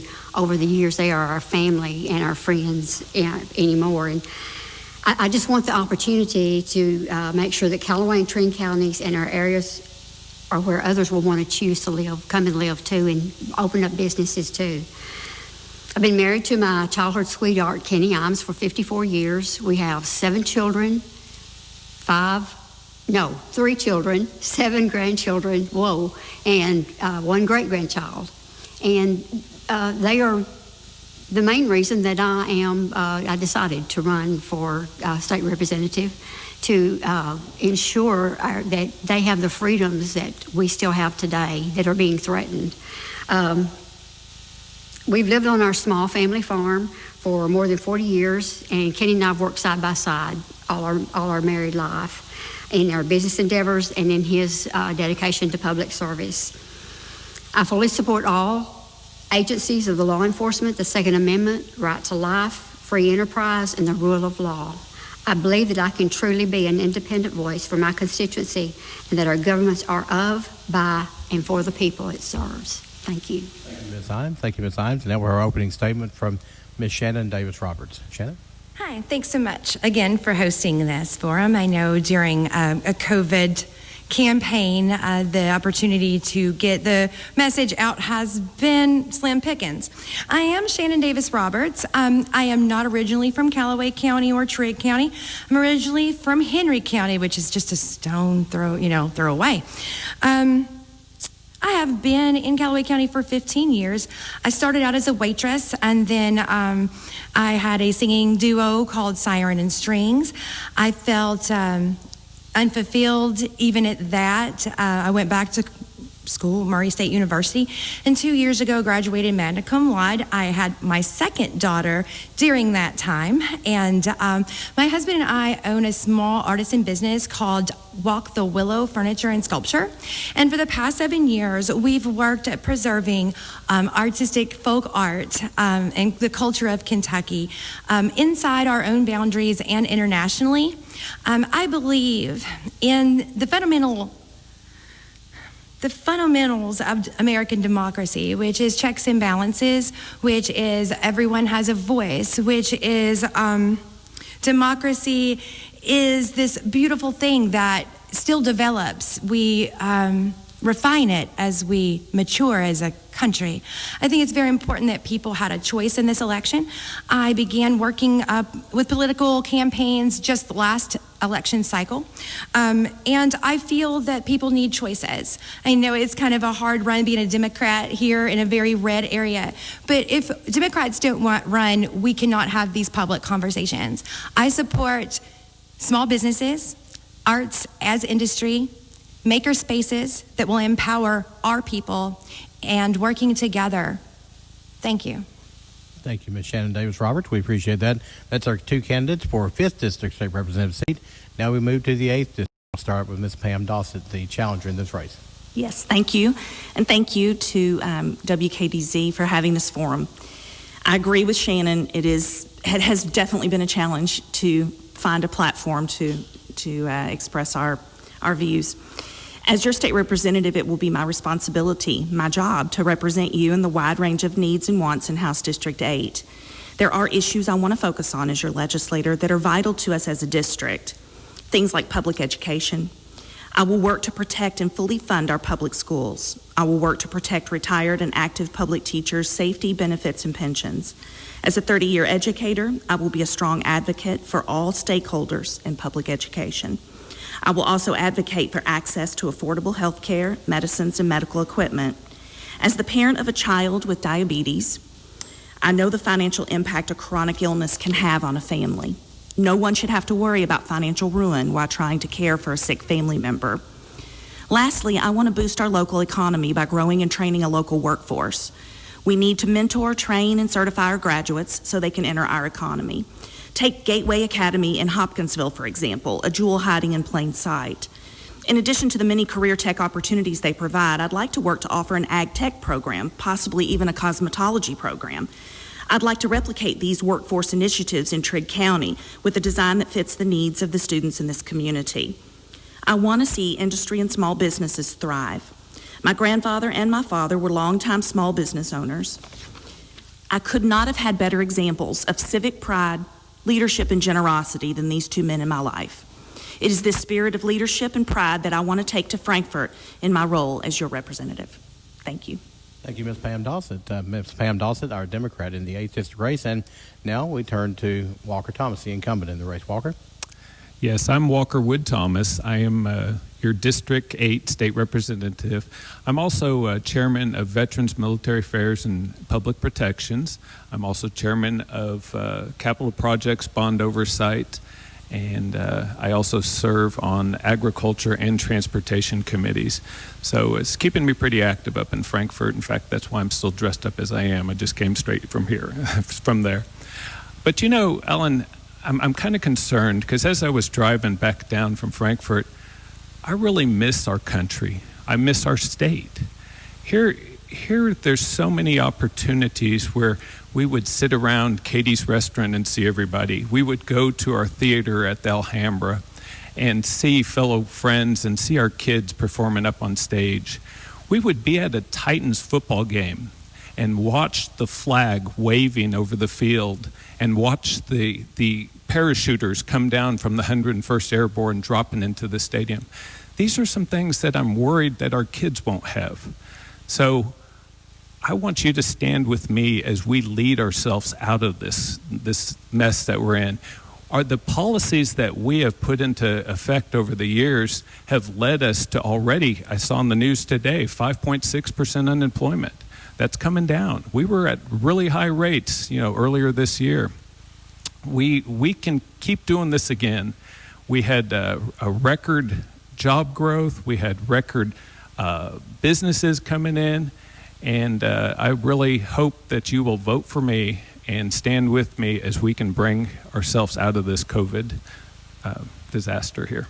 Thank you, Mr. Thomas. Appreciate that. And that's our candidates for our 5th and 8th District State Representative. We're going to kind of go back to our 5th District for the first question. We'll just kind of keep the order all night long where our listeners can kind of keep up with what's going on. We will switch our order, and since Ms. Mary Beth Imes started with the first question, Ms. Shannon Davis-Roberts, we'll start with you with our opening statement. We'll start with you the first question. Been much discussion about COVID-19 pandemic this year. We learned that word back in March, and we've heard a lot about it since that time. How do you feel Kentucky's response has been handled? Could it have been done better? Of course, in hindsight of everything, there's always places where we can see improvements could have been made.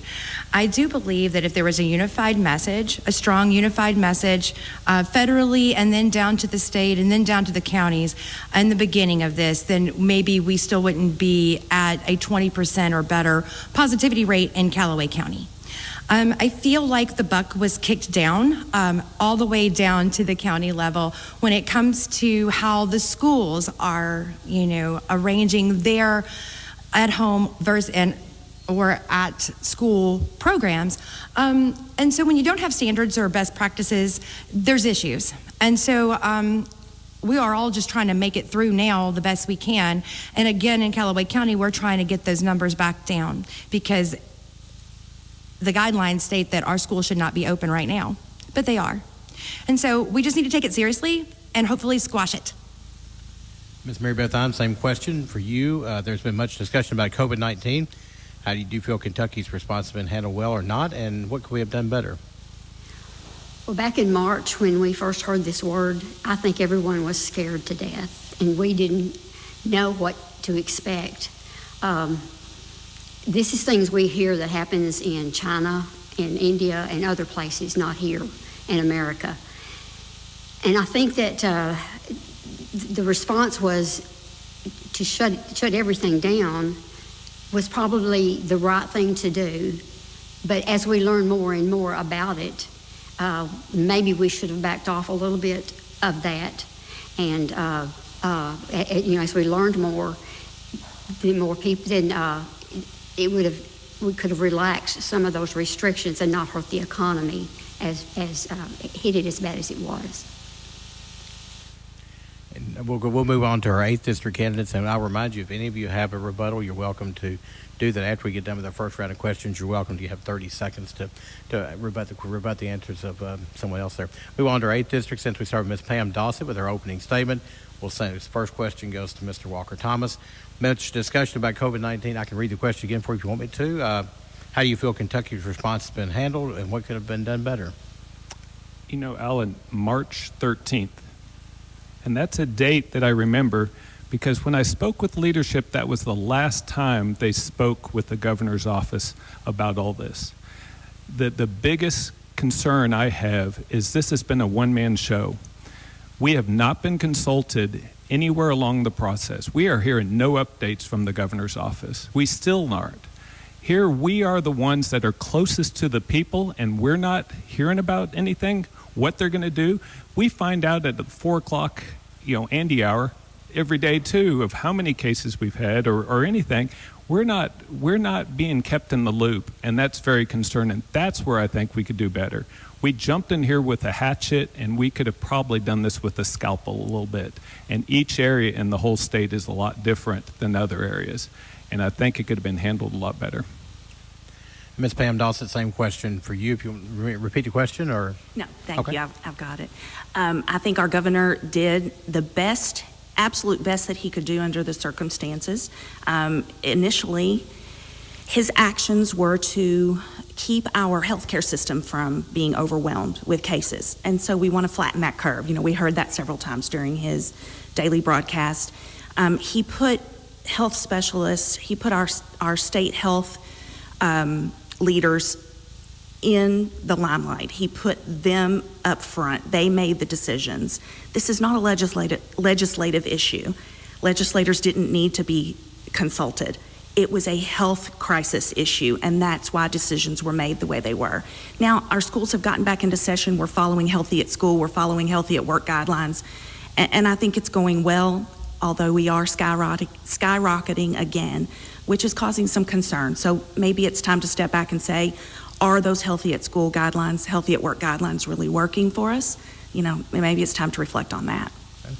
Rebuttal, I think Representative Thomas Walker has one. Shannon, did you have one, or before we sit to our first district first? Well, I just couldn't imagine going back and loosening those restrictions. I think that maybe the push for opening up when we did, if we would have stayed closed down maybe just a couple of more weeks, you know. But honestly, it's people not taking it seriously. There's so much misinformation. There's so many questions. There's not transparency. And I think that if we can protect each other by simply wearing a piece of cloth over our face, then we should. And that, you know, in retrospect, hindsight is 20/20. Hopefully in my lifetime, we will not have to deal with this again. Ms. Imes or Mr. Thomas, thank you. Rebuttal. Yeah, I disagree on this was not a legislator issue. It really is. I mean, we are the closest to the people. I'm in constant contact with Caleb Ebo up at our Christian County Health Department. We know our areas better than anyone, and for one person and one administration to make all the rules and dictate everything on how it's going to be run. Sometimes when you open up the water park up at Louisville, but yet some of our smaller things can't be opened, we need to reach out and we need to represent the people in our areas. Everybody else good on that question? We'll move on to the next one then. And we'll kind of change gears here a little bit and talk about another issue. And if you have a rebuttal, let me know before we move on to the next issue. We'll try to keep everybody together where our listeners are not confused. First question and opening statement went to the 5th District. We're going to go to the 8th District for the next question and start with these. Ms. Pam Dossett, this will be your question first. Are you in favor of or against tax reform for Kentucky? And please explain your answer.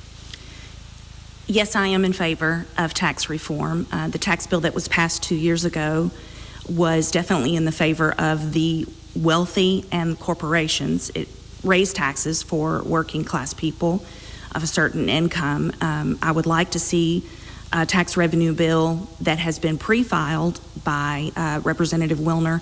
I'd like to work with her on passing that, where we create a tax system that's fair for all. And Representative Walker Thomas, same question. Are you in favor of or against tax reform? And please explain your answer. Well, of course, Alan, I did vote for tax reform a couple of years ago, and because of it, we've had a booming economy. My whole philosophy is to broaden the base, have more people paying in, but pay at a less of an interest, a less percentage. We lowered it from 5.8 down to 5%, and the economy boomed. I mean, we were, like I said, record unemployment, low unemployment. We were at record job growth, record industries coming in. We were doing really well. And I think that's why we've weathered this storm so well. And, you know, we ended the year with a budget surplus. That's during COVID. At the end of June 30th, we still had a budget surplus. Those were some of the policies we put in place. Do we have room to still do that? Yes. I'd love to see our payroll tax get down to 3% or 0 and be a lot similar, more so towards the Tennessee border. We're constantly competing, and unfortunately a lot of people retire down there because of the lack of income tax. Before we move on to Pam, you have the 5.8 that he's referring to was paid for by the very wealthy and by corporations. Most people paid 3.8 to 4%. Therefore, they got a tax increase. The median income of Christian County is $34,000 to $40,000. Those people are paying more taxes now because of that tax reform bill. Mr. Thomas, you asked for a rebuttal as well. Like I said, we brought it down. Everybody's paychecks immediately received more in it. 5.8 is more than 5.0, each one. Now, other different items that might have affected it or something or one thing. But I tell you what, with us in office, I would much rather have a Tennessee tax code similar to theirs with no income tax than a California one with a huge income tax. We'll move on to our 5th District State Representative candidates. And Ms. Imes, you'll have the first question first. If you want me to read again, I can. Are you in favor of or against tax reform? And please explain your answer. Yes, I definitely think we need a tax reform. We're coming out of a pandemic. We have pension crisis. The money's got to come from somewhere. And second, what Walker said, that we need those to boost our economy right now. Especially, we have businesses that have gone out because they were shut down for so long, and with a closed business, you're not going to be getting any tax money from them. So we do need to do a total overhaul and do a tax reform when we go back in session. And Ms. Shannon Davis Roberts, same question.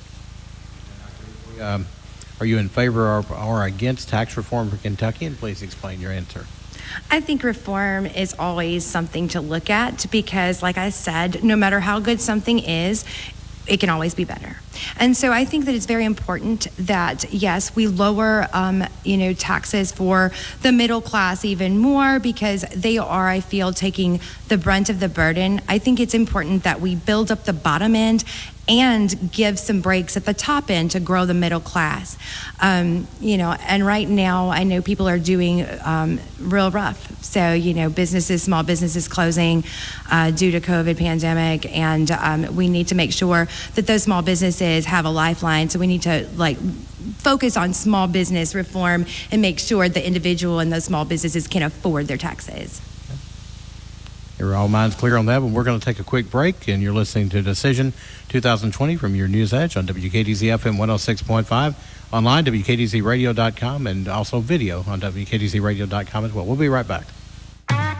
Hey, I'm singer-songwriter Aaron Goodvin asking you to support Think Pink Week. Early detection is one of the main keys in defeating breast cancer. I hope that you'll tune in for my live radio show on 106.5 WKDZ. You'll be able to listen worldwide online at WKDZradio.com. The show will start Thursday evening, October 29th around 6. 'Cause we're all hurting and we're all searching in bars and churches. Ain't nothing like a woman in love. You can make a donation and order your Think Pink t-shirt online at the Loyal Listener Big Deal store.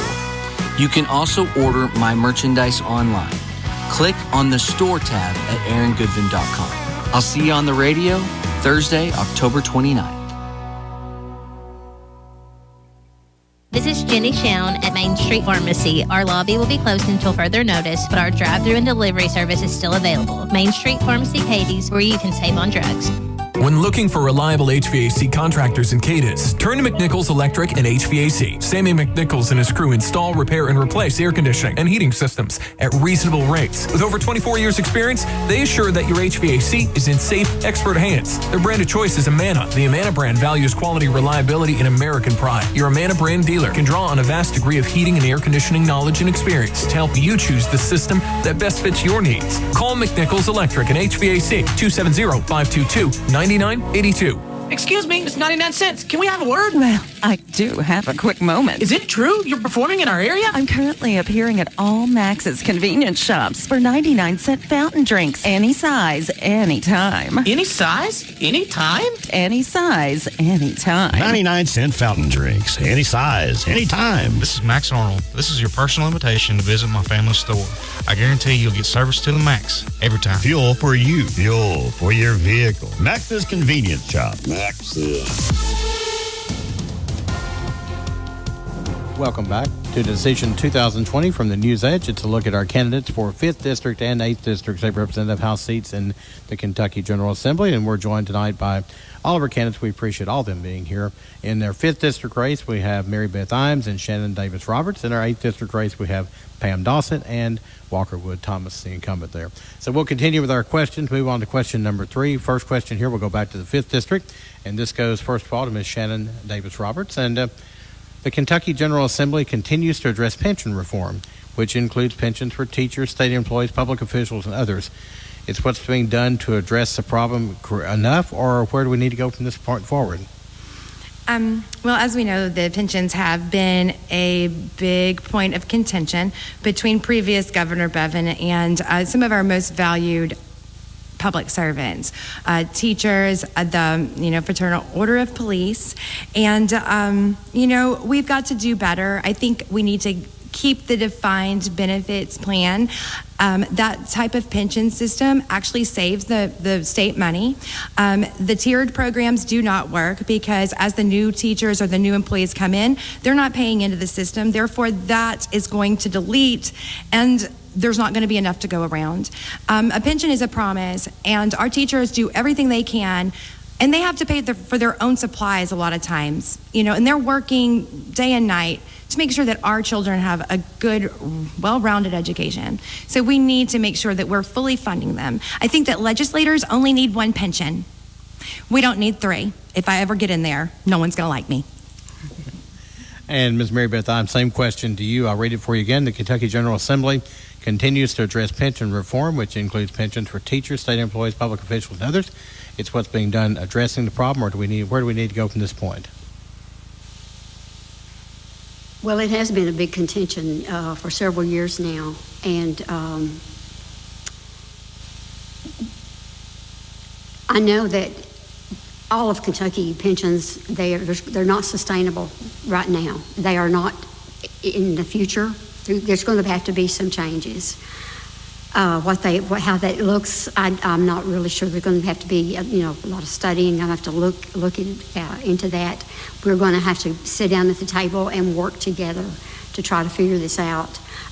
We thought we had it a couple of years ago. I had it figured out, and it was not, obviously. So it is a problem, and I will do whatever I can to help solve that. Shannon? Really we're going to have to come up with new revenue streams. Before COVID, Kentucky was not doing so well. COVID has highlighted these things. Our systems are broken, and we have to fix them. In order to do that, we're going to have to try something different. Those pensions were not fully funded for years, while my opponent's husband sat and voted on those issues. It's important that we have new ideas and move forward in this state. And so we need to really look at the history and what we can do going forward. Well, the way I understand it, in 2016 and 18, the teachers' pensions were fully funded. Ms. Mary Beth Imes with her rebuttal there, and Shannon Davis Roberts as well. We'll move on to the 8th District candidates for the same question. Ms. Pam Dossett, you'll have the question. First of all, General Assembly continues to address pension reform, which includes pensions for teachers, state employees, public officials, and others. It's what's being done addressing the problem, or where do we need to go from this point forward? Okay, I don't think any change needs to be made to the pension system. Governor Bevin, at the end of his term, did an actuarial analysis which maps out the financial impact of fully funding teachers' pensions from this point forward, and he didn't release that actuarial analysis because what it shows is the viability of our pension system. And as soon as Governor Beshear took office, he released that information, and it shows that as long as legislators follow the law and fully fund our teacher pensions, the pension system is viable and on track. And Walker Thomas, that's the same question to you. I'll read it again if you want me to. Okay. We've talked a lot about pensions over the years. It's funny, though, until the Republicans flipped the House in early 16 or so, that the pensions had not been fully funded for years. It was only the last 2 budgets that I've voted on that we fully funded the pensions. Even Governor Beshear's, when he presented his State of the Union, or his budget address, he actually had them underfunded more so than what we actually added some. So when we put out our budget last year, we actually added to it. It's funny, we do need to make some structural changes, I think, over the years. Even with the record market that we've been having, sometimes some of the obligations that we're having to pay out have been dipping in some of the different funds. So that is still something we need to look at. But I am proud that I've always funded the public pensions, and I will continue to always do that. Pam Dawson with a rebuttal. Yes, Governor Beshear did not touch the teacher pensions. The pensions that he froze were the quasi-agencies. So that is, I just wanted to clarify that. Representative Thomas. Our next question, then we'll start off with our next question here for our 8th district. We'll start here. And when I put the story out today, we were going to do this and ask anyone had questions, and we'd be glad to have them.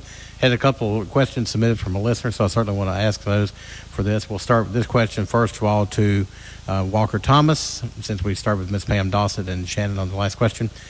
How do you plan to vote on bills that are in favor of or against restricting Second Amendment rights?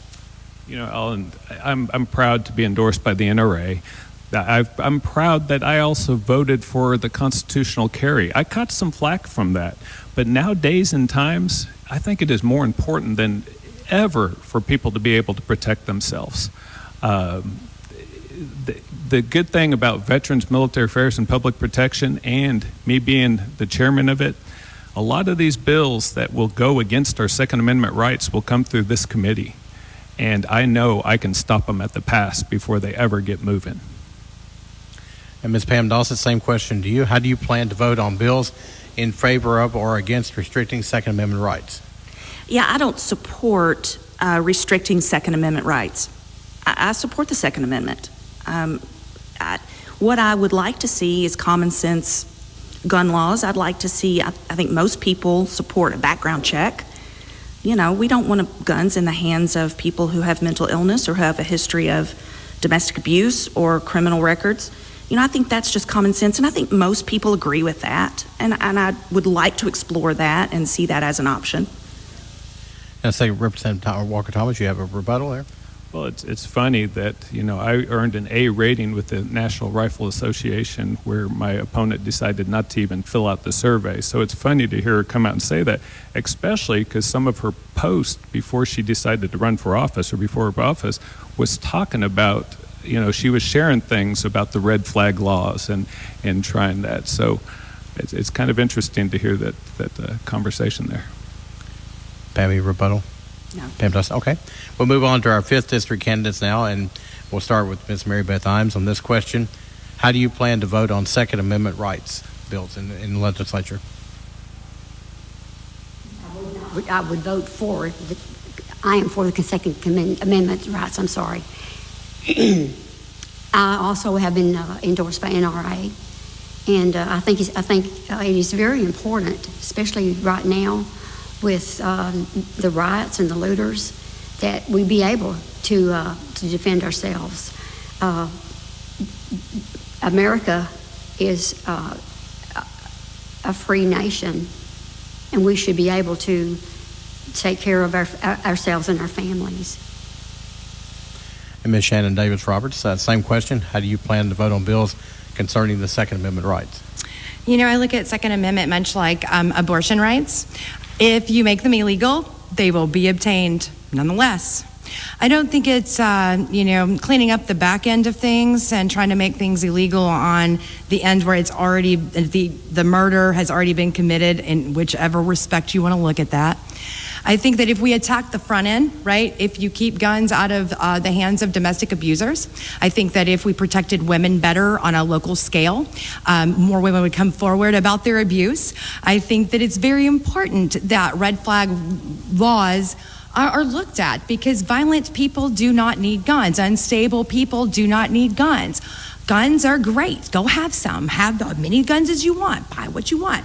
But it's very important that we understand if you are capable. Also, the young man who shot and killed people in Mayfield, where he obtained that gun matters. I think that personal responsibility matters. So maybe people would put their guns away if there was some sort of repercussion for your child getting your gun and killing another child. Sounds okay. We'll move on to our next question then. And since we started with our 8th district on the last question, we'll start back with the 5th district. First question will go to Miss Shannon Davis Roberts. And another question from a listener, and I'm glad to ask these because I would love to have input from people out there who are listening. And this came in earlier today as well on the topic of education, because core content is essentially up to the State Department of Education. Do you feel as if we should teach youth to take pride in our country's past and progress we've made, or do you believe the country is inherently only for the benefit of the upper class? Kind of long question. Can you repeat that? That is, what was Yes. that was the last part? Yes. What was the last part about Let's just simplify this a little bit and just say, because core content is essentially up to the State Department of Education, do you feel our students in classes today should be taught to take pride in our country's past and the progress we've made in our country since that time? I mean, I think it's very important that all of American history is taught.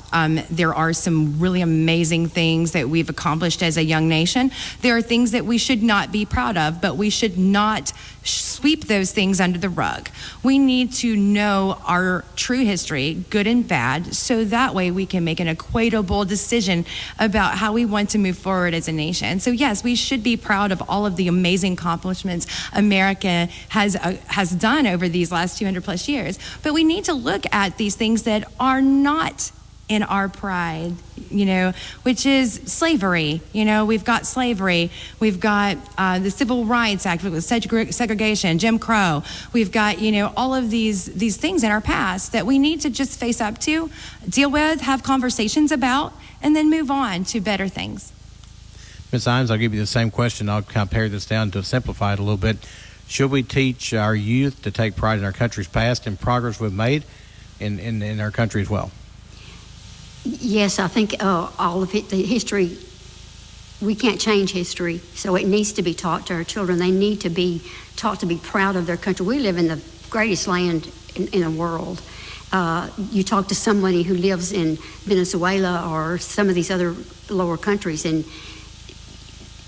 even in London, we were having the COVID and the restaurants were shut down and they were having the riots. And I talked with a man who has family who live there, and he said, I hate that these riots are starting because I've been here 38 years. I love living in America. And he said, you go over to England and you see how life is and you realize how good you have it here. So they need to take pride in our flag and because we have a lot to be proud of here in America.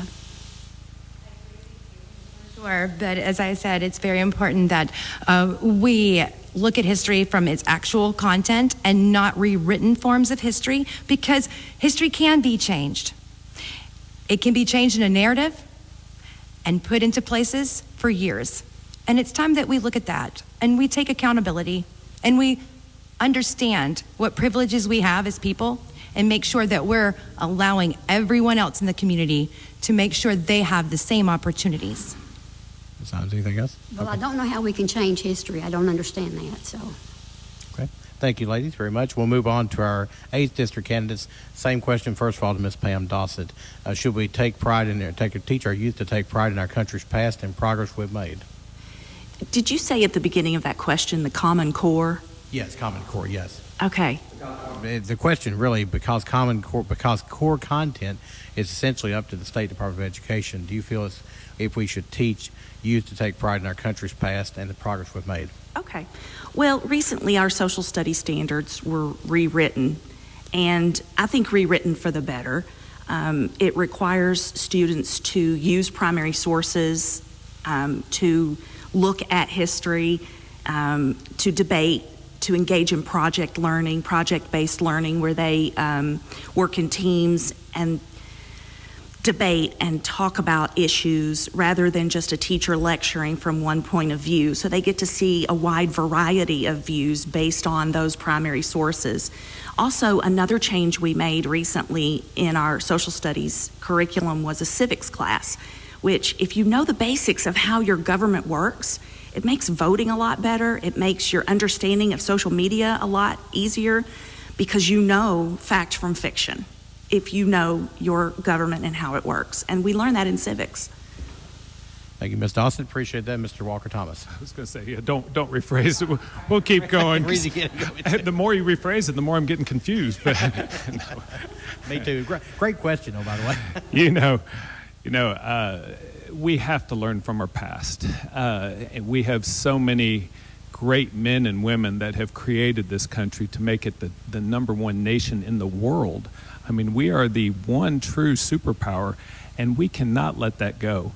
We need to protect our heritage. We need to protect all of the statues around. It worries me that, 20 minutes away is Fairview with Jefferson Davis Monument. I mean, I don't know that ropes are going to pull that one down, but you're watching some of these statues being toppled, and that is just flat vandalism. We can't learn from the past if the past is gone and rewritten. And it scares me that some of these textbooks could start doing that. There's been good and bad over our country. One day, I think 20, 50 years down the road, we're going to look back and say abortion has been horrendous. Why in the world did they ever do that? But right now, it is a law of the land. All right, Ms. Dawson, anything else?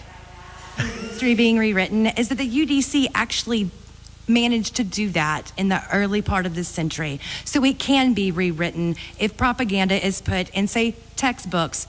So we need to make sure that we are representing history the way it is from this point. And let's take a quick break. We're going to take a quick break from our Decision 2020. This will be our last break, and we'll come back, have one, maybe two more questions, and then have our closing statements. I'm enjoying the discussion. I hope you guys are as well. Our candidates for 5th District and for 8th District State Representative seats. You're listening to WKDZ FM Cadence, Hopkinsville, Princeton. Fox News, I'm Steve Rappaport. He panicked during the pandemic. This is a serious problem. Trump denied it. He said it wasn't. We later learned that he knew full well how serious it was when he did an interview with Bob Woodward. And at the time, he said he didn't tell anybody because he was afraid Americans would panic. Americans don't panic. He panicked. Joe Biden in a town hall moderated by ABC News' George Stephanopoulos slamming President Trump's response to the COVID-19 crisis. The White House says the president displayed strong leadership. The president also holding a town hall at the same time. Senate Majority Leader Mitch McConnell rejecting President Trump's offer to up the price on a coronavirus relief bill. Talks on the latest potential round of COVID relief began in July, collapsed in August, and were revived last month. The president's latest $1.8 trillion proposal took heavy fire. Fox's John Decker. America is listening to Fox News. Football, cozy nights, pumpkin everything. It's time to swap out those warm weather decorations for autumn decor. Katie's Ace Hardware has beautiful mums and assorted pumpkins and gourds for the most festive fall-friendly house on the block. 99-cent fountain drinks, any size, anytime. Fuel for you. Fuel for your vehicle. Max's Convenience Shop. Max's. I'm telling you, it's a barn. No, it's a market. They sell local produce. You're both wrong. It's a nursery. They sell all types of plants. None of you are even close. They are a cafe. They sell baked goods, pizzas, subs, and more. The Country Barn, Garden, and Farm Market in Fairview next to the Jefferson Davis Monument is different things to different people. All this week, you'll have a chance to bid on $150 gift cards. There'll be 2 auctions each weekday, one in the morning and one in the afternoon. Go to WKDZradio.com. and click on Big Deals for more info and to bid. Raider Auction Company is owned and operated by Delbert Raider. Delbert has been in the agricultural field for over 40 years and is well known for his knowledge of used equipment. Raider Auction holds 4 consignment auctions a year, and they buy and sell equipment on a daily basis. If you're looking for a piece of equipment, they'll do their best to locate it, and financing is available. Contact Delbert Raider at 270-881-2610 or Amy Ezel at 270-604-2880 for all your used equipment needs. Raider Auction Company, Skyline Drive. Safety is more important than ever, and no one has worked harder at making safety job one than the incredible people at Hancock's Neighborhood Market Cadence. Their associates have continued to maintain the highest safety standards in all aspects of the store, from following all the guidelines, being mindful of each employee and each customer. And nothing makes Mallory more proud than to have a terrific team working together to be safe and to serve our community. Thanks, Hancock's, for giving us a safe place to shop.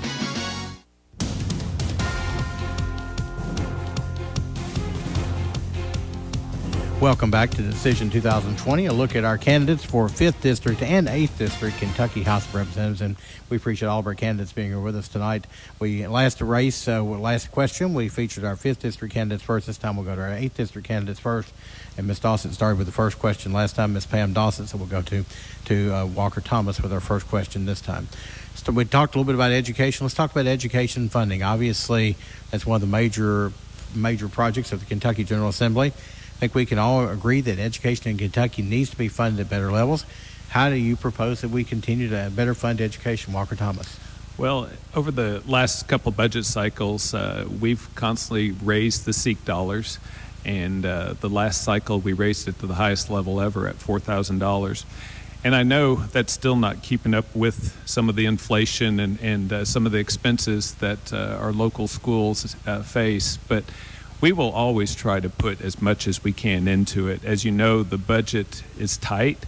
We need to raise more revenue, but not just go in and taxing more people and more things. My philosophy is to lower the tax rate, get more people paying into the system, which is what we've proven a couple of years ago. And I think that's how we dig ourselves out of these holes. And Pam Dawson, same question. I can repeat it where you want me to. How do you propose that we better fund education in Kentucky? Well, as I stated before, I think we need tax reform that's going to tax Kentuckians across the board in a way that's fair to everyone. Our SEEK dollars are based on an old formula, based on an old algorithm that was created many years ago. It needs to be updated based on new property values and populations, because Trigg and Christian, we're not receiving the dollars that we deserve for our at-risk students. And, the legislature keeps putting unfunded mandates on us. We want safety, but we're only going to pay for 20% of that. We want you to do interventions with our children. They put it into law, but gave us no funding to do it. So we literally have teachers teaching in closets with borrowed equipment.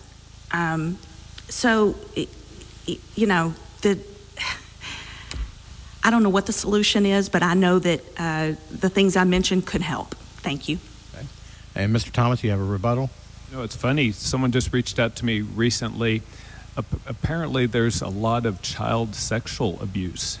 And I am looking at a bill right now and working with Representative Tate that actually would have someone come into the schools and work with the kids and talk to them about it is okay to tell somebody.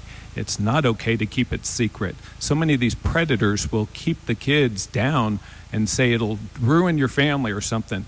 But believe it or not, it's funded by the federal government. So we are looking at something that we'll send down that is funded. Ms. Dawson? No, okay. We'll move on to our 5th District candidates. Same question to you, ladies. I think we can all agree that education in Kentucky needs to be funded at better levels. How do you propose that we do that? Ms. Mary Beth Imes first. Well, obviously, there's going to have to be some tax reform. I think we always get back to that. Our children are our future, and we have got to do whatever we can to further their education, to train them, to help them in any way that we can. I will be willing to work with and work out a solution for that. And Ms. Shannon Davis Roberts, same question to you. We all agree education needs to be funded better in Kentucky. How do you propose we do that? Of course, tax reform would be a great thing. We're all talking about that. But honestly, I'm going to, just say what I think, which is what I do. The Democrats are pushing for expanded gambling. I would be, maybe okay with limited expanded gambling. But gambling really helps no one. I think that if we follow Illinois and other states that make cannabis legal, Illinois stands to make $1 billion. You also solve a lot of problems with that. You decriminalize a large portion of your constituency, and I think that it's time that we look at hemp and cannabis as a cash crop for Western Kentucky. It's a plant. God put it here for a reason. It's ridiculous to keep it illegal. That's the way I feel about it. Ms. Imes, any response? Okay, we'll move on to our next. One more question, then we'll have our closing statements. I want to make sure we get to ask this. And we'll start off with our 5th District candidates this time. And Ms. Shannon Davis-Roberts, you'll have this question. First of all, what can Kentucky do to attract more business and industry to our state? Well, I was just looking at some of the incentives that are, through the state. I believe that as Kentuckians, and Kentucky as a state has amazing natural resources that have not been tapped into. I think that when we do look to attract companies to our district and to Western Kentucky, we need to look ahead. We need to have a long range plan. In the next 20 years, it is going to become necessary for us to cut down on waste. It's going to be necessary for us to come up with sustainable ways to have all of the nice things that we already have. I think that if we do maker spaces and we do partnerships between higher education, private industry, tool companies, right, then we can innovate these projects from the inside out. We can create these businesses here from our own people who have so much to offer besides just working in the factory or working as a waitress. We need companies here that are going to look after not only their profit, but the people. We've lost Briggs before COVID happened. They left nothing. And guess what? 6 months later, they declared bankruptcy. We need better companies, not any companies. Ms. Mary Beth Imes, same question for you. What can Kentucky do to attract more business and industry to the state? Well, I think I heard some of the council members talking earlier about tourism, and we live in an area with the lakes, but you've got to have things for people to do. I think that's how what we need to do is work together, work with our counties, work with our cities. The EDCs are doing a great job attracting jobs to our areas. We need to work with them in any way that we can. I will say this, I think that Arts for Industry is a great thing. I think that having an artist residency program at LBL and working with federal officials to get that going. At the Bernheim Artist in Residency, we found that their foot traffic and their business went up 500% after they put in the Forest Giants. If we use the arts as also a catalyst for business growth and to attract people in the tourism, I can agree with Mary Beth on that there's a lot of potential here for agritourism and tourism in general, and the arts are so very important. So, yes. Ms. Imes, anything further? Okay. Let's move to Pam Dossett for our next question as well. What can Kentucky do to attract more business and industry to the state? Okay. Well, I think innovate is the key word here. We heard the governor talk about a greenhouse that was built in eastern Kentucky. They worked with global technologies. They worked with local universities to produce one of the largest greenhouses east of the Mississippi River. We also want to incubate local businesses, especially people of color. The research tells us that, yes, we can invite industries in, but the ones that are most successful are the homegrown businesses, especially people of color. That's what the research tells us. So to incubate those, give them the environment to be successful. Also, completing I-169 is going to be key for us in Western Kentucky. We want travelers to become tourists. We want them to become vacationers and eventually retirees. We want to attract those people here as consumers. Thank you, Ms. Dossett. We'll move to Mr. Thomas for your question. What can Kentucky do to attract more business and industry to the state? Well, she's right. I-169 is important, and I've been working on that up in Frankfort all day today. So that is something that we're hoping to get shielded and funded pretty quickly. Kentucky is the heart of the nation. It is the most beautiful state, and I've been to all 50. It's gorgeous. It is also within a one-day driving range of almost 70% of our population. Eventually, industries are going to learn this. Whether you like the governor or not, our previous governor, Bevin, was a phenomenal salesperson. He was a businessman. He understood. We heard when he was over in Japan trying to lure businesses back to our communities and stuff, and he was able to. A lot of the businesses and growth that we've had over the last few years have been some of the industries that he's gotten. We have to change our tax structure, though. We just lost an industry in Hopkinsville that moved right over the border. We moved them just from one exit down to the other, and it was strictly because of the tax code. We penalized people for working. and we need to get rid of that. Ms. Dawson, okay. I think everybody's answered that question, so we'll move on to our closing statements, and we could try to talk quite a while longer. I enjoy hearing what you guys have to say. A very interesting debate tonight. Thank you very much. Since we started with Ms. Mary Beth Imes for our opening statement first, we'll go to the 8th District, and we'll start on the opposite end of the table, work our way back. We're Walker Thomas, first, your closing statement. Thank you, Alan. Thank you, Alan and Beth, for both hosting this. We always love coming down to Trigg County, and I love representing the people from Trigg and Christian County. It has really been my honor. I try to work the hardest for you. I've never missed meetings. That's why I was up in Frankfort all day, and we'll be up there 2 to 3 times next week also. There won't be anyone harder to work for you. We do have some changes over the next few years that we're going to have to take upon. We have a huge unemployment fund that is now completely depleted, and we've borrowed almost $1 billion against it. So that's something that's going to be addressed. We got to keep funding our pensions. So we're going to have some economic troubles over the next few years. I really hope you stand with me and think I'm the best candidate to get us out of this. I am pro-life. I am pro-Second Amendment. I'm pro-speech and trying to get our churches back open right now. And I think we can do it safely. I'm Walker Thomas, and I'm your state representative. Thank you, Mr. Thomas. And Ms. Pam Dossett, your closing statement. Yes, I am ready. I'm ready to work hard for the people of this district. I've already had conversations with legislators, and I am ready to work on bills that I know will positively impact our district. I've talked with Representative Wilner, like I mentioned earlier, about her tax restructuring bill, which gives us a way to generate tax revenue that is fair to all. I have talked with Representative Bojanowski about analyzing the millions of dollars we pour into Kentucky's public schools standardized testing every year, and whether or not that large investment gives us data that is truly timely and accurate. I've talked to Representative Raymond about strengthening our child care infrastructure so families don't have to worry about access to quality, affordable daycare.